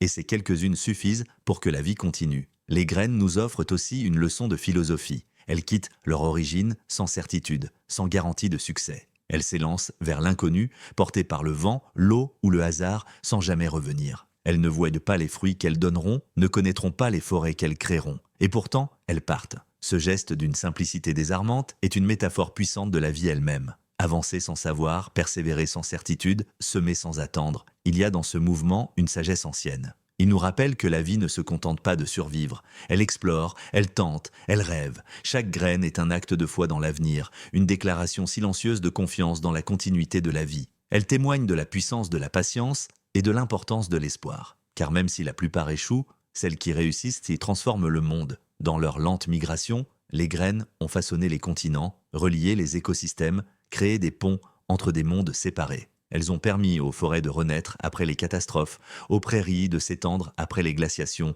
aux espèces de s'adapter à des climats changeants. Elles sont les architectes invisibles du paysage terrestre. Et lorsque l'on contemple ce voyage, on comprend que la vie est un mouvement perpétuel, qu'elle ne connaît pas de frontières, qu'elle cherche toujours à aller plus loin. Mais ce mouvement n'est pas anarchique. Il obéit à des rythmes, à des cycles précis, inscrits dans la matière vivante depuis l'origine. Ces rythmes gouvernent les saisons, les migrations, les comportements, les pulsations de la vie elle-même. C'est vers ces horloges secrètes, ces mécanismes invisibles qui orchestrent l'existence, que nous allons maintenant tourner notre regard. Pourtant, ces ajustements ont leurs limites. Lorsque les rythmes naturels sont perturbés de façon chronique, par l'éclairage artificiel, le bruit, la pollution, les conséquences peuvent être graves. Chez l'humain, la perturbation du rythme circadien est liée à des troubles du sommeil, à des maladies métaboliques, à des déséquilibres psychologiques. Dans la nature, la lumière artificielle perturbe les migrations, la reproduction et les comportements des animaux. Le dérèglement des cycles naturels est une menace silencieuse, souvent invisible, mais dont les effets sont profonds et durables. L'horloge biologique ne concerne pas seulement la survie des individus. Elle influence aussi l'évolution des espèces. Les organismes qui parviennent à se synchroniser le plus efficacement avec leur environnement ont de meilleures chances de se reproduire et de transmettre leurs gènes. Au fil du temps, cette pression sélective façonne les comportements, les morphologies, les stratégies de vie. C'est ainsi que certaines plantes ont développé des mécanismes pour fleurir exactement au moment où leurs pollinisateurs sont actifs, ou que certaines espèces d'oiseaux ont appris à migrer sur des distances immenses en suivant les saisons. L'horloge biologique est un moteur d'adaptation autant qu'un outil de survie. Il existe aussi une dimension presque poétique à cette orchestration invisible. Elle nous rappelle que la vie n'est pas anarchique, qu'elle n'est pas un chaos d'événements aléatoires. Elle suit des cycles, des rythmes, des pulsations. Elle s'accorde avec les battements de la planète, avec les saisons des étoiles. Dans cette harmonie, il y a une beauté profonde, celle d'un monde qui ne se contente pas d'exister, mais qui danse avec le temps. Cette idée d'une vie rythmée par des cycles dépasse le vivant lui-même. Les paysages changent avec les saisons, les rivières suivent des flux périodiques, les montagnes s'érodent selon des tempos géologiques. Même la planète entière, avec ses glaciations et ses réchauffements, ses extinctions et ses renaissances, obéit à des rythmes. La vie, dans toutes ses formes et ses échelles, est inscrite dans cette grande horloge universelle. Pour l'être humain, redécouvrir cette dimension est essentiel. Nos sociétés modernes ont souvent rompu avec les rythmes naturels. Nous mangeons, dormons, travaillons sans tenir compte du jour ou de la nuit, de l'hiver ou de l'été. Nous imposons notre propre cadence au monde et ce faisant, nous perdons parfois l'harmonie avec notre propre nature. Retrouver le contact avec ces cycles, observer les saisons, respecter nos besoins biologiques, adapter nos vies à la lumière et à l'obscurité, c'est retrouver un équilibre fondamental. L'horloge secrète de la vie nous enseigne aussi une leçon de patience. Elle nous rappelle que tout a un moment, que la graine doit attendre la pluie, que la fleur doit attendre le soleil, que l'animal doit attendre la saison. Rien n'est précipité dans la nature, rien n'est inutilement retardé. Chaque chose arrive quand elle doit arriver. Dans un monde obsédé par l'immédiateté, cette sagesse est précieuse. Et dans ce temps qui s'écoule, dans ces cycles qui se répètent, il y a une autre loi, plus vaste encore, qui gouverne l'existence, celle de la transformation perpétuelle. Car rien ne dure éternellement. Tout ce qui vit finit par mourir. Tout ce qui meurt nourrit à nouveau la vie. La matière circule, se transforme, revient. L'horloge biologique n'est en qu'un aspect d'un mouvement plus grand encore, celui de l'éternel retour de la matière. C'est à ce cycle ultime, à cette boucle infinie qui unit la vie et la mort, que nous allons maintenant nous consacrer. Depuis les origines, la vie sur Terre bat au rythme d'un métronome invisible. Il n'a ni aiguille, ni cadran, il n'émet aucun son. Et pourtant, il règle le mouvement de chaque créature, de chaque cellule, de chaque souffle. Cet instrument silencieux, c'est l'horloge biologique, ce mécanisme profondément inscrit dans la matière vivante qui orchestre les cycles de l'existence. Il dicte l'ouverture d'une fleur, la migration d'un oiseau, le sommeil d'un enfant, la reproduction d'une bactérie. Il n'est pas une invention humaine, mais une loi naturelle, un langage universel qui relie la vie au temps et le temps à la vie. L'horloge biologique est bien plus qu'un simple outil d'organisation. Elle est l'interface par laquelle la vie dialogue avec les rythmes cosmiques. La rotation de la Terre, les cycles de la lumière et de l'obscurité, les saisons, les marées. Ces phénomènes astronomiques façonnent l'environnement et l'évolution a façonné les organismes pour qu'ils y répondent avec précision. Ainsi, la vie n'est pas seulement adaptée à son milieu, elle est synchronisée avec lui. Elle danse au même tempo que les étoiles. L'un des exemples les plus connus de cette horloge est le rythme circadien, ce cycle d'environ 24 heures qui régule nos fonctions physiologiques. Presque tous les êtres vivants possèdent une forme de ce rythme. Chez l'humain, il contrôle le sommeil et l'éveil, la température corporelle, la production d'hormones, la digestion. Chez les plantes, il détermine le moment de l'ouverture des stomates, l'orientation des feuilles vers la lumière, la libération des parfums destinés aux pollinisateurs. Même les bactéries, pourtant si simples, possédant des mécanismes qui leur permettent d'anticiper le lever du soleil. Cette capacité d'anticipation est l'un des secrets de la survie. Elle permet à la vie de ne pas simplement réagir au monde, mais de le prévoir. Au-delà des cycles quotidiens, il existe des rythmes plus longs, plus profonds. Les saisons, par exemple, dictent des changements radicaux dans la nature. Elles orchestrent la floraison des plantes, la migration des oiseaux, l'hibernation des animaux. Dans les régions polaires, où l'alternance entre lumière et obscurité peut durer des mois, les organismes ont développé des stratégies d'adaptation spécifiques. Certains animaux modifient la composition de leur sang pour résister au froid, d'autres changent de couleur pour se camoufler dans la neige. Ces adaptations ne sont pas improvisées, elles sont déclenchées par des signaux internes qui suivent l'horloge saisonnière. Il existe aussi des rythmes lunaires liés aux phases de la Lune et aux marées. Certaines espèces marines synchronisent leur reproduction avec la pleine lune, profitant de la lumière accrue pour maximiser leurs chances de survie. D'autres, comme certains coraux, libèrent leurs gamètes en même temps, à une date précise, créant d'immenses nuages de vie dans l'eau. Ces événements, d'une précision presque mathématique, sont le résultat d'horloges biologiques internes réglées sur les cycles célestes. Même dans les profondeurs où la lumière ne pénètre jamais, les organismes ressentent l'influence de ces rythmes cosmiques. La régularité de ces cycles est essentielle à l'équilibre des écosystèmes. Si une espèce fleurissait trop tôt ou trop tard, elle manquerait les pollinisateurs dont elle dépend. Si les oiseaux migraient au mauvais moment, ils pourraient arriver dans des régions sans nourriture. Chaque événement biologique est minutieusement calé sur les autres, formant une gigantesque symphonie où chaque note arrive au moment parfait. C'est cette synchronisation qui permet aux écosystèmes de fonctionner comme des ensembles harmonieux. L'horloge biologique agit aussi à des échelles plus intimes, à l'intérieur même des organismes. Dans chaque cellule, des gènes s'activent et se désactivent selon un calendrier précis, coordonnant la division, la croissance, la réparation. Le cycle cellulaire lui-même, naissance, développement, division, mort, obéit à un rythme. Les hormones suivent des cycles, tout comme les réactions immunitaires. Même nos humeurs fluctuent selon des rythmes internes, influencés par la lumière, l'alimentation, le sommeil. La biologie est une musique, et chaque fonction joue sa note à l'heure prévue. Ce qui rend ces horloges encore plus fascinantes, c'est leur capacité à s'ajuster. Elles ne sont pas rigides, mais plastiques. Elles peuvent se recalibrer en fonction des changements de l'environnement. Lorsqu'on traverse plusieurs fuseaux horaires, notre corps met quelques jours à s'adapter. C'est le décalage horaire, une manifestation de notre horloge interne qui cherche à se resynchroniser avec la lumière extérieure. Les plantes aussi peuvent ajuster leur cycle si les conditions lumineuses changent. Cette flexibilité est essentielle. Sans elle, les organismes seraient prisonniers de leur rythme et incapables de survivre au changement. Pourtant, ces ajustements ont leurs limites. Lorsque les rythmes naturels sont perturbés de façon chronique, par l'éclairage artificiel, le bruit, la pollution, les conséquences peuvent être graves. Chez l'humain, la perturbation du rythme circadien est liée à des troubles du sommeil, à des maladies métaboliques, à des déséquilibres psychologiques. Dans la nature, la lumière artificielle perturbe les migrations, la reproduction et les comportements des animaux. Le dérèglement des cycles naturels est une menace silencieuse, souvent invisible, mais dont les effets sont profonds et durables. L'horloge biologique ne concerne pas seulement la survie des individus, elle influence aussi l'évolution des espèces. Les organismes qui parviennent à se synchroniser le plus efficacement avec leur environnement ont de meilleures chances de se reproduire et de transmettre leurs gènes. Au fil du temps, cette pression sélective façonne les comportements, les morphologies, les stratégies de vie. C'est ainsi que certaines plantes ont développé des mécanismes pour fleurir exactement au moment où leurs pollinisateurs sont actifs, ou que certaines espèces d'oiseaux ont appris à migrer sur des distances immenses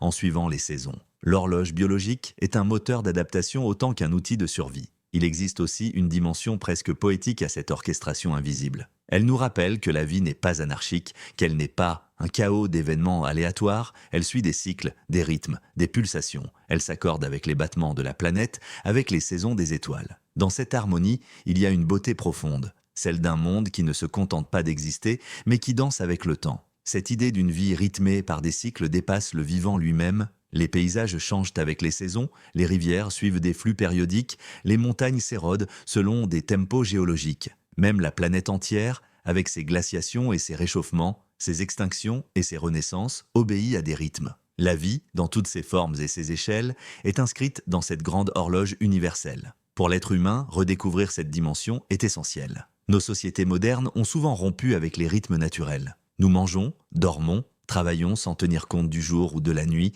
de l'hiver ou de l'été. Nous imposons notre propre cadence au monde et ce faisant, nous perdons parfois l'harmonie avec notre propre nature. Retrouver le contact avec ces cycles, observer les saisons, respecter nos besoins biologiques, adapter nos vies à la lumière et à l'obscurité, c'est retrouver un équilibre fondamental. L'horloge secrète de la vie nous enseigne aussi une leçon de patience. Elle nous rappelle que tout a un moment, que la graine doit attendre la pluie, que la fleur doit attendre le soleil, que l'animal doit attendre la saison. Rien n'est précipité dans la nature, rien n'est inutilement retardé. Chaque chose arrive quand elle doit arriver. Dans un monde obsédé par l'immédiateté, cette sagesse est précieuse. Et dans ce temps qui s'écoule, dans ces cycles qui se répètent, il y a une autre loi, plus vaste encore, qui gouverne l'existence, celle de la transformation perpétuelle, car rien ne dure éternellement. Tout ce qui vit finit par mourir, tout ce qui meurt nourrit à nouveau la vie. La matière circule, se transforme, revient. L'horloge biologique n'est qu'un aspect d'un mouvement plus grand encore, celui de l'éternel retour de la matière. C'est à ce cycle ultime,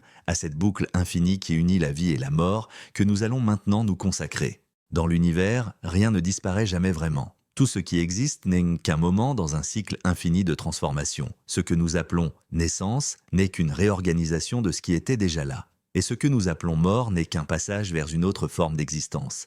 La matière se déplace, se transforme, se recycle sans cesse. Elle est ancienne, plus ancienne que la Terre elle-même, plus ancienne même que les étoiles. Chaque atome de notre corps a voyagé à travers le temps, faisant partie de roches, d'océans, de plantes, d'animaux disparus.